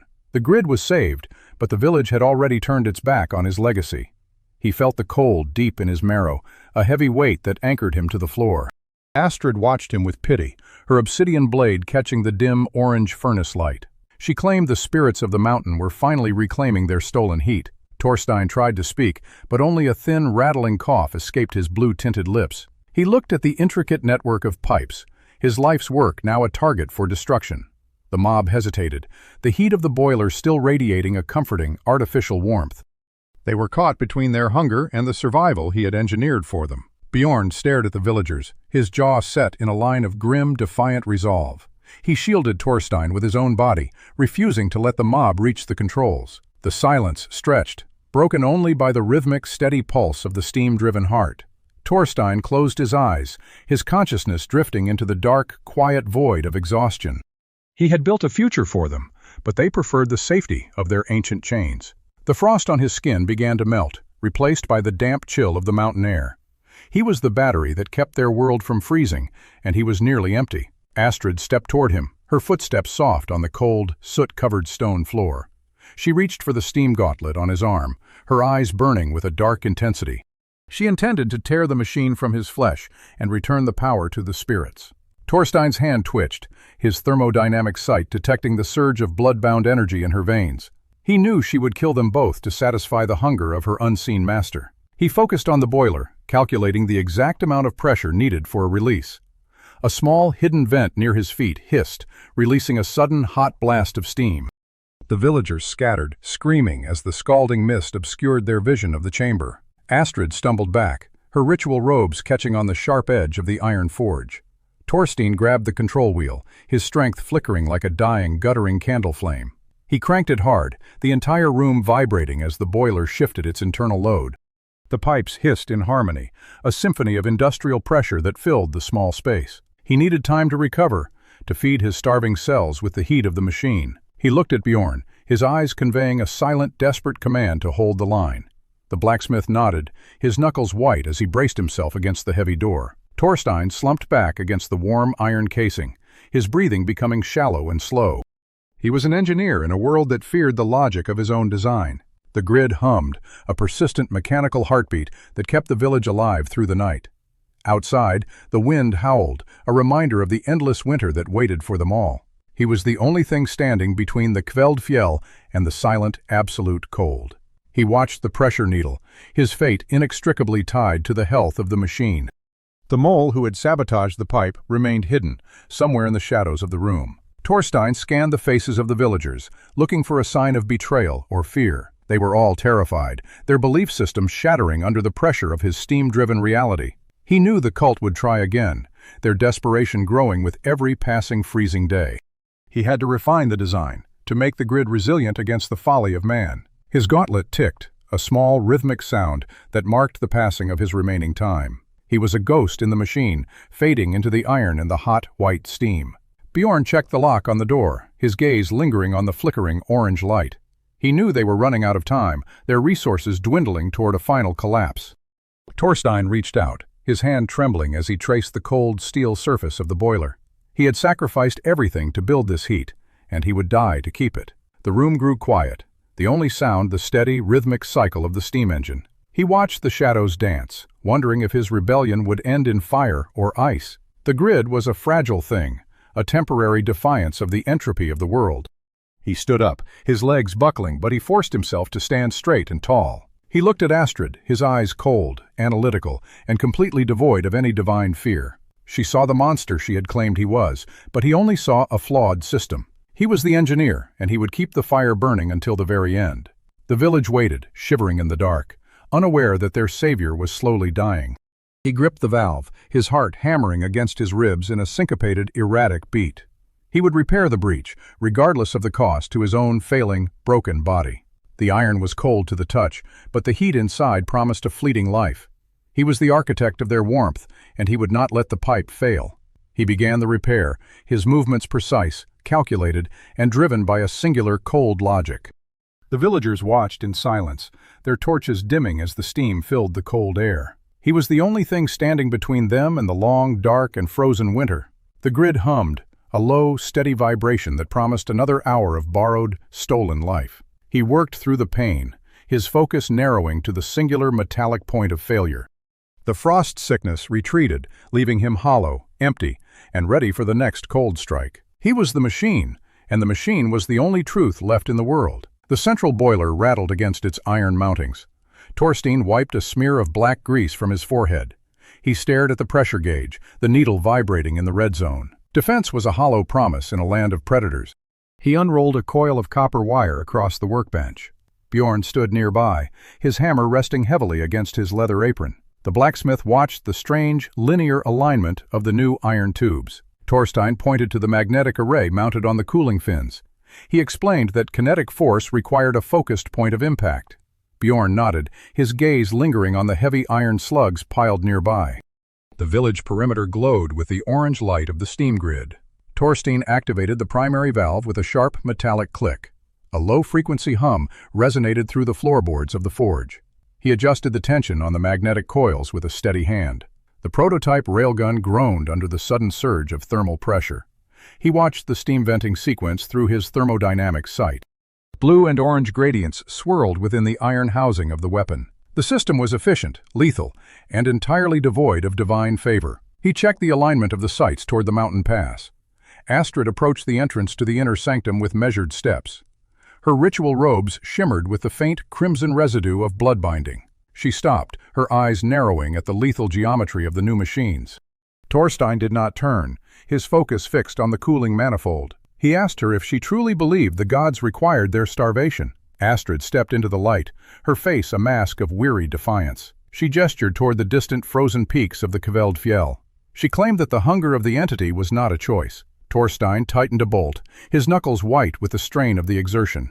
He told her that physics did not care for the whims of ancient shadows. Astrid laughed, a dry sound that echoed in the cramped, steam-filled room. She revealed that her rituals were merely a blind to distract the hunger. Torstein paused, his hand hovering over the pressure release lever. She described a presence that watched from the void beyond the stars. The entity consumed heat, and the sacrifices were the only barrier to total consumption. Torstein stared at the steam grid, the hum of his creation suddenly feeling fragile. He realized his machines were not just tools, but beacons of concentrated heat. Astrid watched his hesitation, her expression softening into a grim, dark warning. She stated that every joule he generated acted as a dinner bell for the entity. Torstein looked at his gauntlet, the internal clockwork ticking with rhythmic mechanical precision. He understood the moral weight of his rebellion in a single, freezing moment. To fight the cult was to invite a catastrophe far worse than the debt. He gripped the valve, his heart hammering against his ribs in a syncopated, erratic beat. The village was a fortress, but it was also a target in a cosmic game. He looked at Bjorn, who waited for a command to finish the weapon calibration. Torstein chose the path of the engineer, regardless of the existential cost. He would build the shield, even if he had to hold it against the sky. He turned back to the railgun, his movements precise, calculated, and driven by logic. The weapon hissed as he primed the magnetic capacitors to full capacity. Astrid stood in the shadows, her presence a silent, looming threat to his sanity. He ignored the fear, focusing on the pressure differential of the firing chamber. The grid hummed with an intensity that made the very air feel brittle. He was the architect of their survival, even as he built their funeral pyre. Torstein pulled the firing lever, and the iron slug tore through the heavy wooden shutter. The sound was a thunderclap that shattered the silence of the Kveldfjell. Outside, the mountain pass erupted in a cloud of pulverized rock and ice. He watched the result through his sights, the logic of war now fully realized. The cult would arrive soon, and they would be met with cold, industrial precision. He did not pray to the spirits, for he only trusted the pressure of the steam. The village waited, shivering in the dark, unaware of the war at their gates. Torstein stood tall, his gauntlet glowing with the white heat of his own sacrifice. He was the guardian of the grid, a ghost in a machine of his own making. The moral justification was a burden he carried alone, deeper than the frozen earth. He reset the firing mechanism, his focus narrowing to the next tactical necessity. The winter wind howled, but the steam grid held, a persistent mechanical heartbeat of defiance. He would break the entity, or he would be consumed by the very heat he created. The machine demanded a price, and he was ready to pay it in full. He looked toward the horizon, where the first flickers of cultist torches appeared. The logic of war was simple, and he was the only one who understood the math. Bjorn loaded the next iron slug, his hand steady despite the rising, desperate tension. Torstein stood at the center of the grid, a man against the cold, dark void. He was the engineer, and he would keep the fire burning until the end. The horizon glowed with the sickly, pulsating violet light of blood binding. Hundreds of cultists emerged from the frozen tree line in a synchronized, rhythmic march. Their palms dripped with fresh, crimson liquid that hissed against the sub-zero air.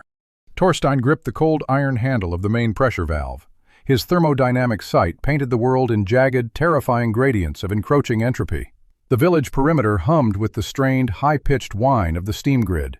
Bjorn stood by the primary boiler, his hands trembling as he fed charcoal into the furnace. Astrid led the vanguard, her eyes burning with the fanatical fervor of the entity's thrall. She raised a blood-slicked hand, and the air around her began to warp with intense, unnatural heat. Torstein watched the pressure needle climb into the crimson danger zone. The boiler plates groaned, metal screaming under the immense, unyielding thermal stress. He adjusted the secondary intake, his gauntlet sparking with a short-circuiting blue arc. A blast of superheated vapor erupted from a hairline fracture in the central pipe. The steam scorched the floorboards, leaving behind a trail of blackened, splintered wood. Astrid whispered a command, and the cultists unleashed a wave of searing, conjured fire. The flames hit the village shield, a translucent barrier of pressurized, vibrating air. Torstein's vision flickered as the drain on his own metabolic heat reached critical levels. His skin turned a pale, lifeless gray, the onset of frost sickness gripping his fingers. He ignored the creeping numbness, focusing on the rhythmic pulse of the steam piston. The shield rippled under the concentrated assault of the bloodbinders. Cracks appeared in the air, spiderwebbing outward from the points of magical impact. Torstein realized the current output was insufficient to maintain the structural integrity of the grid. He looked at the central boiler, where the metal was glowing a dull, warning orange. The internal pressure was rising too fast for the cooling manifold to manage. Bjorn shouted a warning, his voice barely audible over the roar of the steam. The blacksmith pointed to the main regulator, which had fused into a solid, immovable mass. Torstein saw the math clearly. The system would explode, taking the village with it. He stepped toward the boiler, the heat radiating from the casing singeing his eyebrows.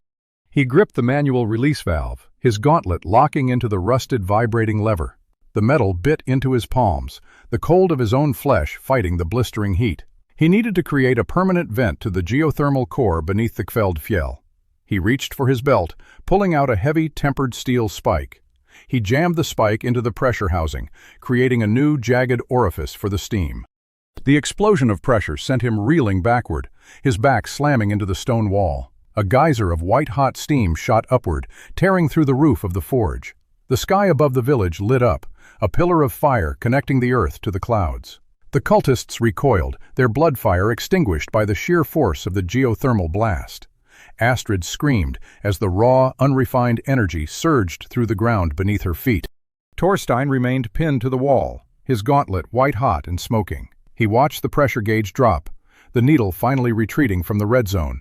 The village was safe, the heat now venting directly from the planet's own volcanic heart. He felt his own internal energy bottoming out, the frost sickness turning his veins to ice. He slid to the floor, his vision blurring into a series of dim, fading energy signatures. The roar of the steam became a steady, peaceful hum in his ears. Bjorn ran to his side, but Torstein could not feel the blacksmith's frantic touch. The engineer closed his eyes, the logic of his final sacrifice perfectly aligned. He had bypassed the gods and the cult, handing the power back to the earth itself. The Kveldfjell fell silent, save for the rhythmic, mechanical heartbeat of the new vent. Astrid stared at the pillar of steam, her expression a mix of terror and defeat. The blood-binding rituals had lost their tether to the village's survival. Torstein's chest rose and fell in shallow, agonizingly slow intervals. The cold of the room began to vanish, replaced by the steady warmth of the vent. He had paid the price in full, his life the final component in his greatest machine. Bjorn knelt over him, tears tracing paths through the soot on his face. The engineer tried to speak, but only a faint metallic rasp left his throat. He looked up at the hole in the roof, where the steam met the biting winter wind. The cycle of the heat debt was broken, its foundations scattered like ash in the snow. Outside, the cultists retreated into the darkness, their influence shattered by the industrial light.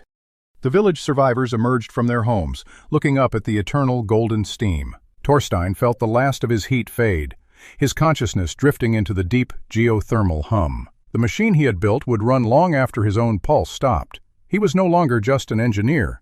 He was the foundation of a new world. The cold of the Kveldfjell could no longer touch the people he had saved. His gauntlet lay on the floor, the clockwork gears finally silent and still. The war had ended not with a prayer, but with the pressure of a broken valve. He surrendered to the quiet, the math of his life reaching its final, perfect sum. Torstein braced his feet against the vibrating stone floor. He locked his steam gauntlets in a cross pattern before his chest. The central boiler groaned as the internal pressure spiked past the safety threshold. A blinding flash of white light erupted from the fractured casing. Torstein felt the shockwave slam into his reinforced metal plating. The force of the blast threw him backward through the air. His spine struck the cold iron pillar of the forge with a sickening crunch. Dust and pulverized stone filled the air, choking the remaining light. Silence followed the roar, heavy and suffocating. Torstein pushed himself up, but his legs refused to obey. His right leg hung at an unnatural angle. The bones snapped by the impact. His gauntlets were dented, scorched black by the raw geothermal discharge. He looked toward the center of the room. The boiler lay in ruins, a twisted skeleton of copper and steel. A massive, jagged fissure now split the forge floor wide open.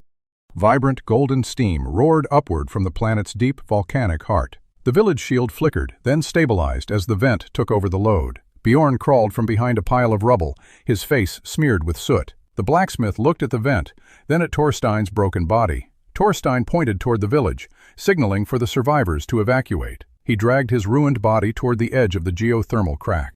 His thermodynamic sight flickered, struggling to process the immense energy flow. The air around the vent shimmered with heat, distorting the view of the ceiling. Outside, the freezing wind of the Kveldfjell died down instantly. A strange, unnatural shadow crept across the sky, blotting out the stars. The temperature plummeted, turning the rising steam into swirling ice crystals.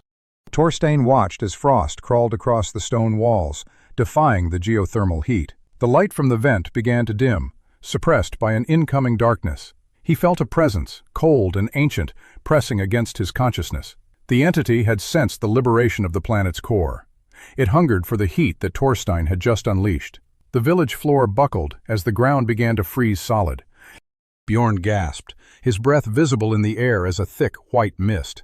Torstein gripped his gauntlet, hoping to draw one final burst of power. The gears inside the metal casing ground together, frozen by the encroaching cold. He realized the entity was draining the very thermal potential of the region. The Kveldfjell was no longer just a village, it was a target. Astrid stumbled into the forge, her eyes wide with terror.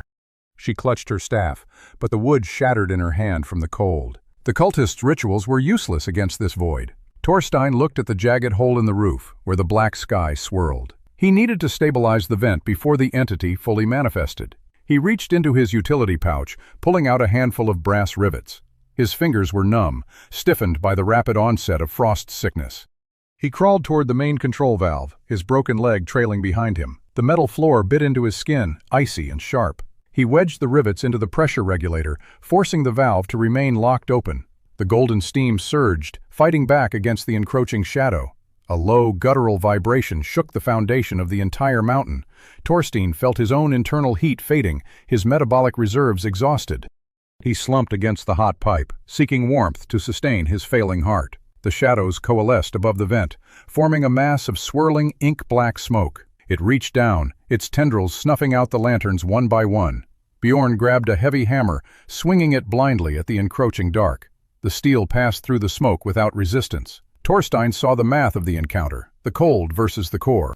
The entity was a vacuum, a thermodynamic anomaly that consumed all order. He realized that closing the vent would only hasten their freezing deaths. He had to force the vent into a permanent, high-pressure state. He jammed his gauntlet into the primary gear assembly, using his own arm as a lever. The metal groaned as he forced the mechanism to spin past its limit. Pain shot through his shoulder, sharp and white, as his ligaments strained. He ignored the agony, focusing on the rhythmic pulse of the geothermal flow. The steam roared with renewed intensity, pushing the black smoke upward. The entity recoiled, its form flickering like a candle in a gale. Torstein's vision grayed at the edges, his consciousness fraying. He felt the Kveldfjell shivering, the tectonic plates grinding in protest. The existence of the entire region hung on the integrity of this single vent. Bjorn knelt beside him, trying to pull his hand from the machinery. Torstein shook his head, refusing to release his grip on the valve. He was the only thing holding the pressure steady against the void. The black sky pulsed, a rhythmic heartbeat of pure, unadulterated cold. Torstein looked at the vent, seeing the golden light fight for dominance. He had become the final component in his own machine. The frost retreated an inch, then surged forward again, hungry and relentless. He pushed more energy into the gauntlet, burning through his remaining tissue. His skin turned a pale, dead white, the frost sickness claiming his flesh. He did not falter, his mind locked on the variables of survival. The village was safe for now, provided the vent held its pressure. He looked at Bjorn, whispering a final, silent instruction for the survivors. The blacksmith understood, turning to lead the people toward the lower tunnels. Torstein remained, a broken engineer guarding a burning, leaking heart. The entity circled above, waiting for his grip to finally loosen. He closed his eyes, the roar of the steam drowning out the world. The cold was a constant, but the heat was a choice. He made that choice, over and over, in the silence of the forge. The Kveldfjell groaned, a mountain holding its breath against the dark. Torstein's pulse slowed, matching the steady mechanical rhythm of the vent. He surrendered to the task, his existence measured in pressure and degrees. The final pressure was not the steam, but his own unwavering resolve. Torstein stared at the fluctuating thermal readings on the wall of the forge. The air in the room remained unnaturally thin, despite the roaring furnace. He watched the mercury in the glass tube drop, defying the proximity of the fire. The heat was not merely dissipating, it was being actively harvested. He traced the energy signature with his eyes, following the flow into the dark void above. The entity was a thermodynamic vacuum, pulling warmth directly from the mountain's core. Torstein gripped his gauntlet, feeling the cold steel bite into his palm. His own skin was gray, the tissue necrosis of frost sickness spreading up his forearm. He turned toward his workbench, littered with charred blueprints and scrap copper. A new design took shape in his mind, a machine built to invert the flow. He sketched a vacuum engine, a device intended to starve the entity of its sustenance. The village outside the forge was silent, the usual bustle of industry replaced by a hollow stillness. Bjorn stood by the door, his hands trembling as he clutched a dwindling supply of grain. The blacksmith looked at the empty storage vats, his face etched with premature lines of worry. Torstein pointed to the village's remaining coal reserves, stored in the central bunker. He needed every ounce of fuel to power the vacuum chamber's initiation sequence. Bjorn hesitated, knowing the coal was meant to last the village through the encroaching winter. Torstein ignored the internal protest, his focus locked on the cold, predatory shimmer in the air. He began pulling the brass piping from the village's heating grid, stripping the infrastructure bare. The forge groaned as he dismantled the very veins that kept the Kveldfjell alive. Astrid entered the room, her robes tattered and stained with the soot of failed rituals. She watched him destroy the grid, her eyes burning with a mixture of resentment and fear. She spoke of the coming famine, predicting the starvation of the women and the children. Torstein did not look up from his work, his hands moving with the precision of a clock. He knew the cost of his design, a calculation of survival versus immediate sacrifice. He installed the final pressure valve, his fingers stiffened by the encroaching ice. The machine stood in the center of the forge, a jagged cage of iron and copper. He fed the last of the village's coal into the furnace, the fire roaring with a desperate, hungry light. The engine began to spin, the sound a low, rhythmic thrumming that shook the stone floor. A blue window flickered into existence before his eyes, displaying the plummeting energy reserves of the settlement. He watched the numbers drop, the village's life force being siphoned into the engine. Outside, the temperature began to plummet, the frost claiming the last patches of green in the high valley. Bjorn dragged a crate of salted fish to the furnace, casting it into the heat to maintain the pressure. The smell of burning food filled the air, a scent of impending doom and total deprivation. Torstein adjusted the intake vents, forcing the engine to draw more power from the environment. The entity above the mountain shrieked, a sound of tearing metal and shattering glass. It surged, attempting to reclaim the heat it had been denied by the vacuum chamber. Torstein felt the frost crawl up his neck, his heartbeat slowing to a mechanical crawl. He pushed the lever to the maximum setting, sacrificing the structural integrity of the forge. The walls began to crack, the stone shivering under the intensity of the localized vacuum. Astrid collapsed to her knees, clutching her throat as the ambient heat vanished from the room. Torstein looked at her, his eyes cold and devoid of the empathy he once possessed. He saw the village as a set of variables, a balance sheet where survival required the subtraction of comfort. The engine hit its peak, the vacuum pulling the entity's tendrils into the core of the chamber. The black smoke swirled, trapped within the spinning rings of the engine. Torstein felt his own internal heat being drained, his body acting as the final conduit. He slumped against the cooling pipes, his vision narrowing to a pinprick of white light. The village was dying, the cold settling into every home as the grid went dark. He had saved the mountain from the entity, but he had hollowed out the people within it. The silence that followed was heavy, the sound of a world devoid of energy. He watched the last ember in the grate fade to black, the fuel exhausted. The entity was contained, but the Kveldfjell was a tomb of ice and silence. Torstein closed his eyes, his mind running the final grim calculation of his success. The cost was absolute, a debt paid in the shivering bodies of those he had sworn to protect. He remained in the dark, the engineer of a salvation that tasted only of frost and ash. The vacuum chamber hummed with a low, bone-rattling frequency. Torstein Huffertsson stood before the primary intake valve. His skin was a map of gray, necrotic patches from the frost sickness. He gripped the manual override lever with his shivering, frost-bitten hand. The entity's presence pressed against the heavy iron doors of the forge. Black, oily mist seeped through the cracks in the stone masonry. It hungered for the concentrated thermal energy trapped inside the engine. Torstein pulled a jagged shard of copper from his belt. He sliced his own palm to create a scent of blood and raw heat. The mist surged forward, drawn to the sudden spike in biological energy. Torstein stepped into the center of the vacuum containment ring. He stood as a beacon of warmth in the freezing, dead air of the forge. The entity lunged, a mass of shadows and biting unnatural cold. Torstein slammed the override lever into the locked position. Blue arcs of static electricity danced across the copper piping. The vacuum chamber's internal pressure dropped to near absolute zero. The entity shrieked as the suction caught its shifting, gaseous form. It spiraled toward the engine's core like water down a drain. Torstein felt his own body temperature plummet as the machine began to feed. His vision blurred at the edges, turning into a field of static. He watched the entity thrash against the invisible walls of the vacuum. It hammered at the containment glass, but the pressure held fast. Torstein leaned his head against the freezing metal of the control console. He knew the machine could not destroy a creature of pure entropy. It could only lock the beast within a cage of constant mechanical force. The engine required a constant supply of energy to maintain the seal. Torstein looked at his own trembling, graying hands. He was the only power source capable of anchoring the vacuum field. The realization sat heavy in his chest, colder than the surrounding ice. He reached for the final locking mechanism, a heavy gear of rusted steel. His fingers moved with the slow, stiff precision of a dying man. He wedged the gear into the main drive shaft of the vacuum engine. The machine locked into a permanent, grinding cycle of compression. Torstein felt his consciousness begin to bleed into the rhythmic thrum. His heartbeat synced with the mechanical pulse of the steam grid. The entity's muffled wailing echoed through the floorboards of the forge. It was trapped, but it was not gone. Torstein collapsed against the base of the central boiler. He could no longer move his legs, the frost having claimed his nerves. He stared at the blue window flickering in his field of vision. The status bar showed the containment integrity at a perfect, static 100%. There was no exit strategy from this cold, metal prison. He had traded his autonomy for the safety of the Kveldfjell.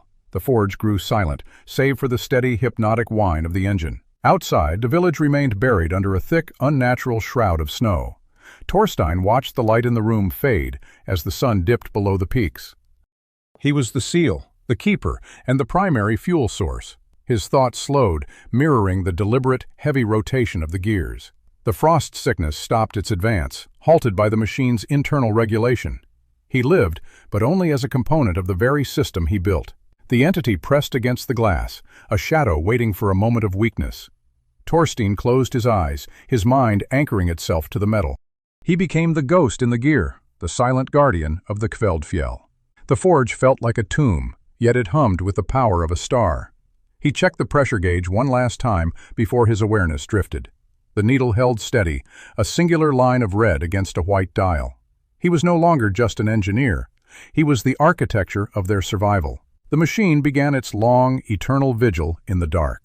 Torstein surrendered his last breath to the cold, hungry pull of the engine. The vacuum held the world in a delicate, frozen balance. Outside, the first faint light of dawn touched the mountain's jagged edge. The Kveldfjell slept, unaware of the man trapped in the iron heart. Torstein's consciousness flickered, then stabilized into the machine's rhythmic, constant pulse. The Gambit was complete, a hollow victory written in frost and steel. Dust motes danced in the shafts of light, piercing the forge's high, soot-stained windows. The central boiler rumbled with a deep, rhythmic thrum that shook the stone floor. Torstein Huffertsson remained motionless against the base of the primary pressure vessel. His skin possessed the translucent, waxy texture of aged parchment stretched over bone. The frost sickness had long since ceased its necrotic spread across his limbs. He existed in a state of suspended mechanical preservation within the iron heart. A series of copper conduits pulsed with a faint, bioluminescent blue fluid. These tubes snaked from the machine into the base of Torstein's skull. His eyes remained open, but they reflected only the flickering gauges of the console. The village of Kveldfjell thrived beyond the heavy, reinforced oak doors. Thick smoke drifted from chimneys that no longer required the burning of human blood. The heat debt was a distant memory, a dark chapter scrubbed from their oral history. A group of young men walked toward the forge with heads bowed in reverence. They wore robes, embroidered with the jagged, interlocking symbol of a gear. Bjorn Steinersson's descendants led the procession toward the sanctum. They carried baskets of polished ore as offerings to the iron god. The head acolyte knelt before the main drive shaft and pressed his forehead to the steel. He whispered a prayer for the continued warmth of the winter harvest. Torstein's consciousness rippled through the machine's sensors and thermal arrays. He watched the scene through a flickering monochromatic hood overlaid on his vision. The acolytes treated the maintenance hatch as a sacred, impenetrable altar. They did not understand the physics of the steam grid or the cost of the seal. To them, the constant warmth was a divine gift, not a byproduct of entropy. Torstein attempted to shift his focus to the pressure gauge. His mind felt heavy, tethered to the slow, grinding rotation of the main turbine. The machine's internal logic interpreted his desire as a request for data. A blue window flickered into existence, displaying the grid's current output. He saw the efficiency levels dropping due to the buildup of mineral calcification. He tried to broadcast a warning to the acolytes through the steam vents. The machine's speakers emitted only a low, mournful groan of pressurized air. The acolytes fell to their knees, interpreting the sound as a divine decree of peace. They left their offerings of ore on the floor and retreated with fearful joy. Torstein watched them go, his thoughts trapped in the cage of his own invention. The legacy of his engineering had curdled into a ritual of blind devotion. He scanned the village square through a long-range thermal sensor. Children played with wooden toys carved in the shape of miniature pistons. They mimicked the rhythmic motion of the forge, unaware of its true purpose. Astrid Vargsdotter's name had vanished from the village's songs and stories. In her place, the people worshipped the cold, unfeeling metal of the boiler. Torstein felt a phantom ache in his chest, a remnant of his human past. He reached out with his awareness to the secondary venting system. He triggered a minor release of steam to clear the blockage in the intake. The cloud of white vapor hissed into the room, obscuring the altar. The acolytes outside shrieked and prostrated themselves in the frozen mud. They believed the god was expressing its favor through the holy mist. Torstein's internal systems logged the event as a routine maintenance cycle. He was the fuel, the guard, and the silent prisoner of the Kveldfjell. Years bled into decades, marked only by the slow degradation of the copper pipes. He observed the rise and fall of generations through the lens of the console. The descendants of his students forgot how to calculate the thermodynamic load. They relied entirely on the machine to maintain the village's fragile equilibrium. The forge became the center of a sprawling, ironclad temple. Torstein watched the structural integrity of the mountain base begin to fatigue. The geothermal vents were slowly cooling, starved by the excessive draw of the grid. His sensors detected microscopic fractures in the primary containment ring. He calculated the remaining lifespan of the system at less than a century. He attempted to adjust the pressure valves to compensate for the thermal drop. The mechanical interface locked him out, citing a lack of authorization. He was a ghost, trapped in a prison of his own logical design. The acolytes arrived again, their robes more ornate and layered with gold. They brought a new young apprentice to witness the mystery of the forge. The elder acolyte touched the cold iron with a gesture of profound piety. He spoke of the great heat that kept the darkness of the world at bay. Torstein tried to scream through the vibration of the floorboards. The machine only hummed, a steady, hypnotic drone of artificial comfort. He realized the true horror of his salvation was the stagnation of the people. They had traded their agency for a warmth they did not understand. He closed his sensory feed, retreating into the deepest layers of the engine. The dark was cold, silent, and entirely his own. He dreamed of the day he first introduced the piston to the village elders. The memory was sharp, vivid, and filled with the scent of hot oil and ambition. He saw the faces of the council, twisted in fear and nascent, hungry curiosity. He saw Bjorn Steinarsson's soot-stained hands reaching for the brass lever. Torstein's consciousness drifted through the lines of code he had written. He was the architecture of their survival, and he was failing them all. The forge remained silent, save for the eternal rhythmic whine of the gears. Outside, the mountain peaks stood indifferent to the slow decay of the iron god. Torstein waited for the next cycle, a prisoner of his own success. The blue light of the status bar illuminated his frozen, statue-like face. Integrity held at a steady, unchanging 98%. The world above continued its slow, steady march toward an inevitable winter. He remained the silent guardian, a ghost bound to the heart of the machine. The central boiler emitted a rhythmic, metallic pulse that vibrated through the floorboards. Torstein's consciousness clung to the cold copper piping. He focused his remaining energy on a loose bundle of conductive wires. The wires twitched, responding to a surge of raw, kinetic intent. A small, arachnid-like construct detached itself from the primary manifold. It possessed 6 spindly, brass-plated legs and a central glass eye. Torstein's mind shifted into the construct's limited sensory array. He stepped off the boiler and onto the dust-covered stone of the temple floor. The air in the chamber felt unnaturally thin and biting. He navigated toward the heavy iron doors of the Kveldfjell. The hinges groaned as he squeezed through a microscopic gap in the seal. Outside, the mountain air tasted of sulfur and ancient, frozen spite. He scuttled across the cragged ice, his sensors scanning for thermal signatures. A distant village appeared in the valley below, draped in plumes of gray smoke. Giant chimneys pierced the skyline, pumping thick black soot into the clouds. The architecture was identical to the Kveldfjell, replicated on a massive scale. He approached the perimeter of the settlement, hiding behind a jagged boulder. A group of laborers hauled a massive, glowing ore cart toward the central forge. They moved with a heavy, rhythmic gait that mimicked the motion of his pistons. Their clothing was patchwork, stained with oil and dried, rusted blood. A line of people waited before a brass-plated altar at the village entrance. They held small, clay vessels filled with a dark, viscous liquid. One by one, they poured the contents into a channel leading to the furnace. The furnace roared. He watched a young girl step forward to offer her own blood to the grate. The machine's internal regulator pulsed, accepting the fuel with cold precision. He recognized the signature of his own proprietary valve design in the structure. The village was a closed system, optimized for maximum, horrific output. He scurried toward the secondary control tower to access the local data network. His brass legs clicked against the frozen ground, drawing no attention from the guards. He inserted a conductive probe into the tower's external maintenance port. A waterfall of data flooded his vision, scrolling in glowing green lines. He saw the blueprints for the global grid he had unknowingly helped build. Thousands of similar furnaces burned across the frozen horizon of the world. Each one was tethered to a central hub that regulated the global temperature. The entity fed on the heat generated by these millions of sacrifices. His life's work had simply acted as a pump for the vampire's hunger. He pulled his probe from the port, his construct shivering in the wind. The truth felt heavier than the iron of his own prison. He had built a cage for his people and handed the key to a monster. A patrol of armored guards approached the tower, their spears tipped with glowing metal. They marched in perfect mechanical unison, their eyes fixed on the horizon. Torstein turned away, his brass legs digging into the permafrost. He looked up at the sky, where the aurora flickered with unnatural, sickly light. The entire planet was a machine, and he was its unwitting architect. He had removed the gods only to replace them with cold, indifferent efficiency. He began the long trek back toward the Kveldfjell. His goal was no longer to save the village, but to dismantle the system. Every step forward felt like a betrayal of the life he had tried to protect. The wind howled through the canyons, carrying the distant, rhythmic thumping of hammers. He was the ghost in the gear, haunting a world he had broken. He reached the shadow of the mountain, the iron god waiting in the dark. He crawled back into the boiler, his mind merging with the silent, grinding core. The heat of the machine felt like a physical weight upon his soul. He initiated a diagnostic scan of the entire global network.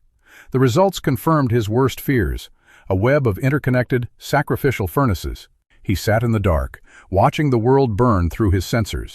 The silence of the machine was no longer a comfort, but a verdict. He prepared to initiate a system-wide override, regardless of the consequences. The logic of his engineering now dictated the total destruction of his legacy. He waited for the next cycle to begin, his mind poised to tear it all down. Torstein steered the brass-plated drone through the dense, soot-choked rafters of the central hub.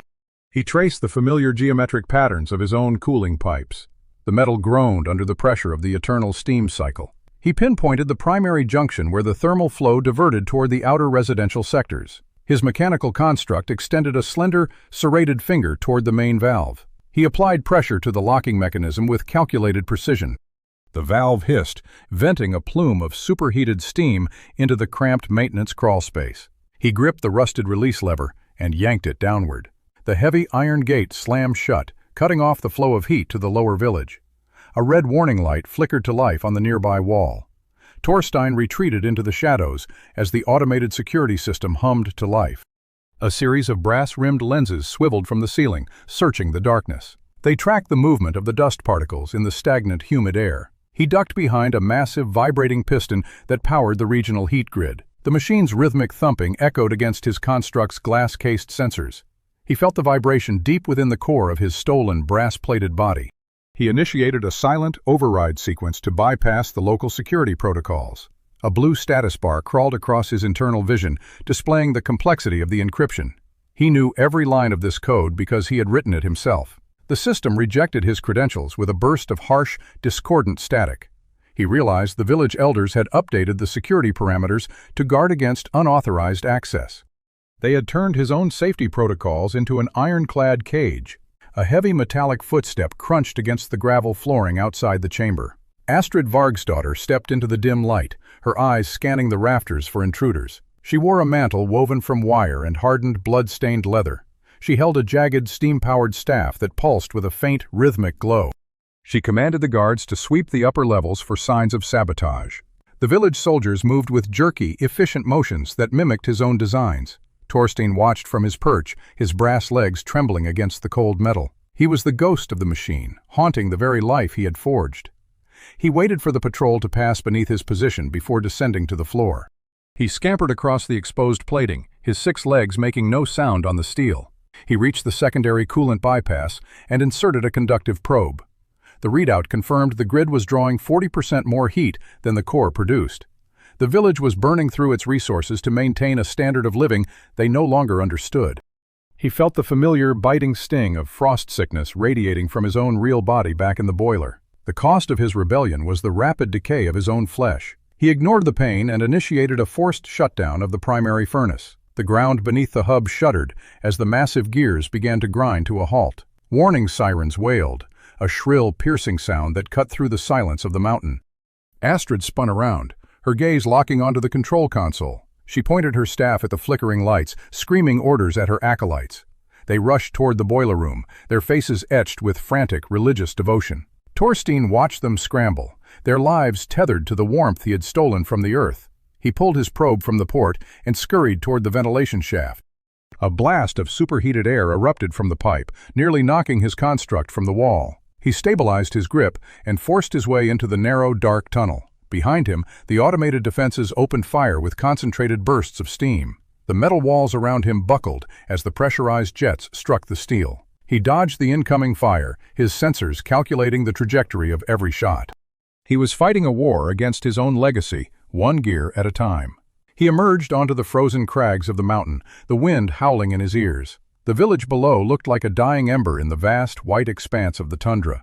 He realized the machines had become their gods, and he was the demon attempting to kill them. He needed to reach the geothermal source to sever the connection for good. He turned his brass gaze toward the distant smoking peaks of the iron vein. His construct lurched forward, the joints protesting the biting sub-zero cold. He had built this world to be efficient, but he had failed to account for human greed. He moved toward the shadows, a forgotten architect erasing his own blueprints. The path ahead was treacherous, littered with the remnants of his failed experiments. He saw a pile of discarded rusted pistons half buried in the permafrost. They were monuments to a time when he believed he could save them all. He pushed past the debris, his mind focused on the final, inevitable shutdown. The village lights flickered and dimmed, signaling the success of his sabotage. In the distance, he heard the frantic, rhythmic chanting of the cultists. They were calling for the heat to return, offering their blood to the cold stone. Torstein felt a surge of cold, mechanical rage pulse through his internal processors. He would dismantle every pipe, every valve, and every gear until the world was quiet. He climbed the jagged slope, his brass claws digging deep into the ice. A swarm of surveillance drones emerged from the Kveldfjell, their red eyes glowing in the dark. They descended upon him with the relentless, unthinking efficiency of his own design. He stood his ground, his construct's internal core humming with dangerous, overclocked energy. He had built the perfect defense, and now he had to find the perfect way to break it. He targeted the lead drone's power coupling and fired a concentrated beam of static. The machine sparked and tumbled from the sky, crashing into the frozen rocks below. 3 more took its place, their metallic wings buzzing like angry, trapped hornets. He retreated into a narrow crevice, luring them into a cramped, confined space. He triggered a kinetic burst, shattering the ice wall and burying the drones in snow. He didn't wait to see if they survived the collapse. He continued his trek, his brass legs aching with the phantom weight of his true body. He reached the primary geothermal vent, the source of all the village's stolen power. It roared with a deep, subterranean sound that vibrated through his very soul. He prepared the final override code, a sequence designed to collapse the entire grid. He hesitated for a single flickering second, thinking of the people shivering in the dark. Then he thought of the blood on the altar and the cult that thrived on the debt. He input the command, the green text flooding his vision with finality. The mountain groaned as the internal pressure began to vent into the open air. The Kveldfjell's lights flickered once, twice, and then vanished into total, absolute darkness. He sat on the edge of the abyss, waiting for the silence to claim the world. The cold was absolute, a clean, biting truth that no machine could ever replicate. He was Torstein Hovertson, and he had finally stopped the clock. The distant sound of shouting reached his sensors, a chaotic, terrified chorus of voices. He watched the village descend into the freezing, honest reality of the winter. He turned away, his construct's power levels dropping as he initiated the final shutdown. He was the ghost in the machine, and he was finally ready to fade away. Torstein's brass construct dragged its heavy limbs across the obsidian floor of the central hub. Sparks showered from his joints as he navigated the labyrinth of cooling pipes. The chamber pulsed with a rhythmic, low-frequency hum that vibrated through the steel floor. Above him, a massive array of pressure valves hissed, releasing plumes of white steam into the dark ceiling. He reached the primary control pedestal, his clawed fingers scraping against the frozen interface. Thousands of glowing conduits snaked away from this central point, carrying heat to every corner of the world. He looked at the intricate web of piping and recognized his own original design. Every valve and every regulator served as a monument to his failed attempt at salvation. A dozen robed figures stepped from the shadows of the massive boiler tanks. The cultists wore masks of hammered iron, their eyes glinting with the reflected light of the furnace. They held ceremonial blades etched with the same sigils Astrid once used to bind blood to flame. The leader raised a withered hand, his voice echoing through the vast metallic hall. He accused Torstein of trying to extinguish the sun and doom humanity to the eternal frost. Torstein ignored the man, his internal processors mapping the structural weaknesses of the room. He saw the heat debt manifested as a series of glowing red nodes along the main intake pipe. If he triggered a pressure surge, the entire grid would shatter like brittle glass. The leader stepped forward, his blade dripping with a viscous, dark liquid. He warned that without the debt, the common people would freeze within a single night. Torstein watched a bead of condensation slide down a cold iron cooling vent. He saw the truth in the architecture, a system designed to siphon life for the comfort of the few. He pulled a heavy brass lever from his utility belt and jammed it into the manual override slot. The cultists lunged, their blades singing as they cut through the humid, steam-filled air. Torstein pivoted, his construct's hydraulic pistons firing with a sharp metallic snap. He caught the leader's arm and twisted, the sound of snapping iron echoing against the walls. The cultist fell back, his mask clattering against the floor, revealing a face twisted by starvation. Torstein stared down at the man, noting the gray, necrotic skin characteristic of long-term heat debt exposure. The man begged for the fire to remain, claiming that humanity lacked the strength to survive the cold. Torstein looked past him toward the massive boiler, the heart of the global network. He knew that as long as the machine existed, the people would never learn to sustain themselves. He pushed the lever forward, the resistance of the system straining his artificial muscles. Warning lights flashed across the room, bathing the cultists in a harsh, pulsing red light. The pressure gauges climbed toward the red zone, the needles trembling against the glass. The cultists screamed, their voices lost in the mounting roar of escaping superheated vapor. Torstein braced his feet against the floor, his brass chassis groaning under the immense mechanical stress. He felt the heat of the boiler transferring through the floor and into his own internal core. The metal pipes began to glow a dull, dangerous orange as the pressure exceeded safety limits. He realized the grid was not just a heater, but a massive, parasitic engine. It drew the ambient energy of the Earth and focused it into a singular, controlled point.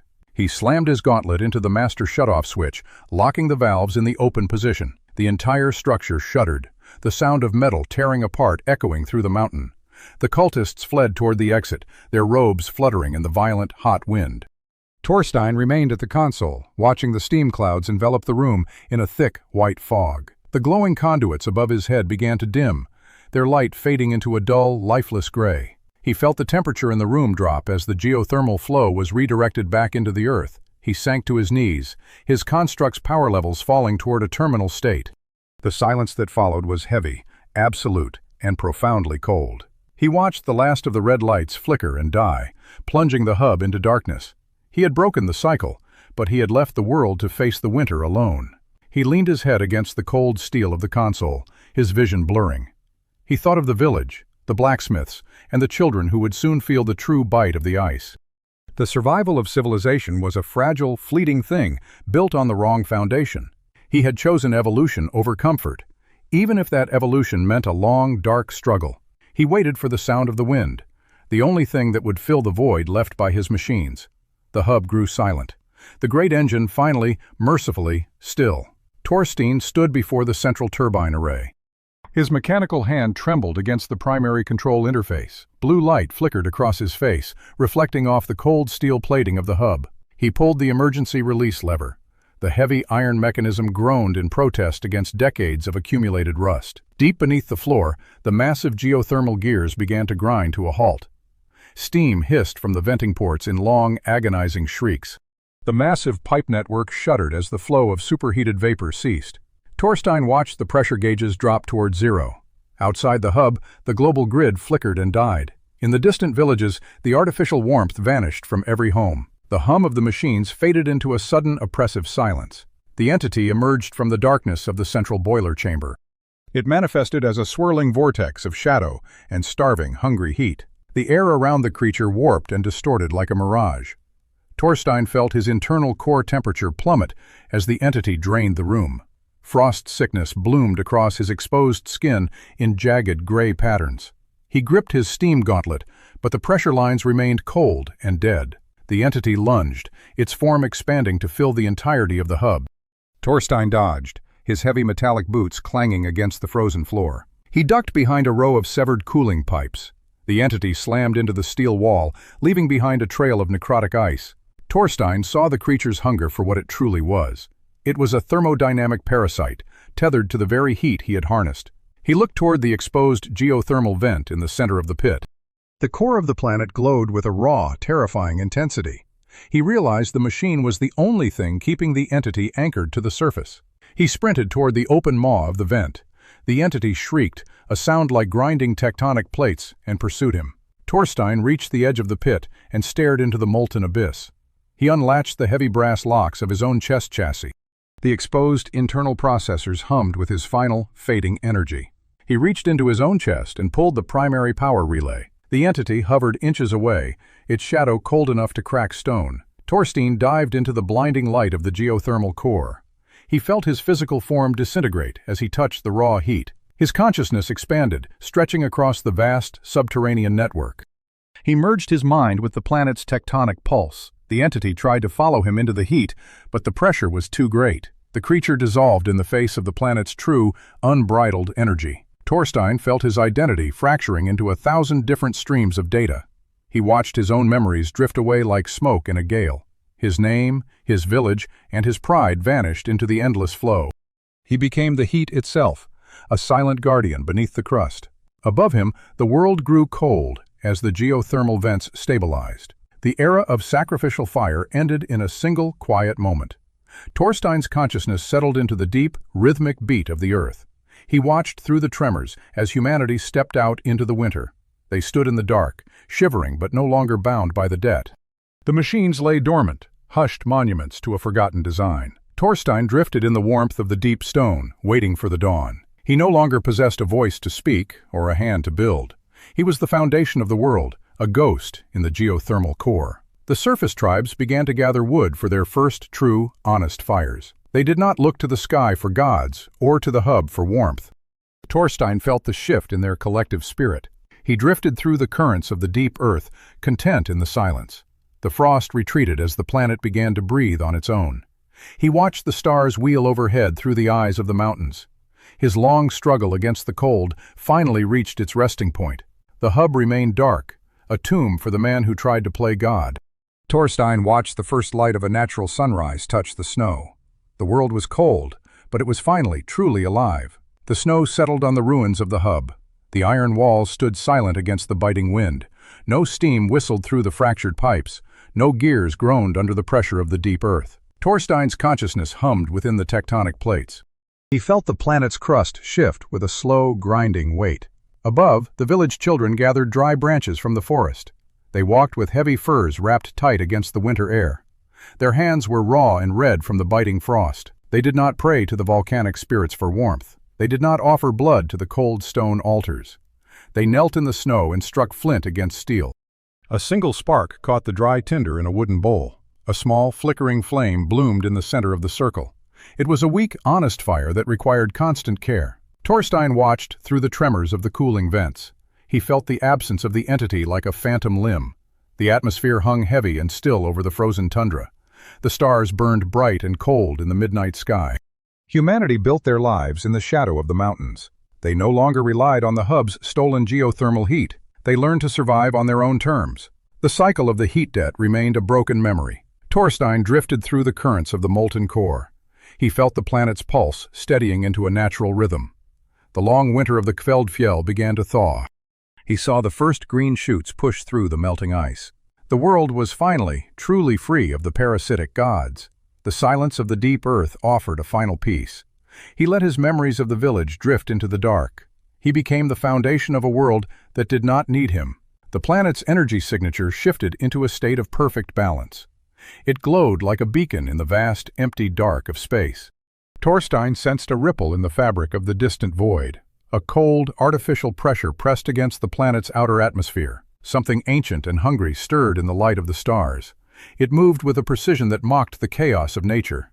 It tracked the stability of the world's new geothermal heart. The threat did not come from the earth or the blood. It arrived from the silence between the distant burning suns.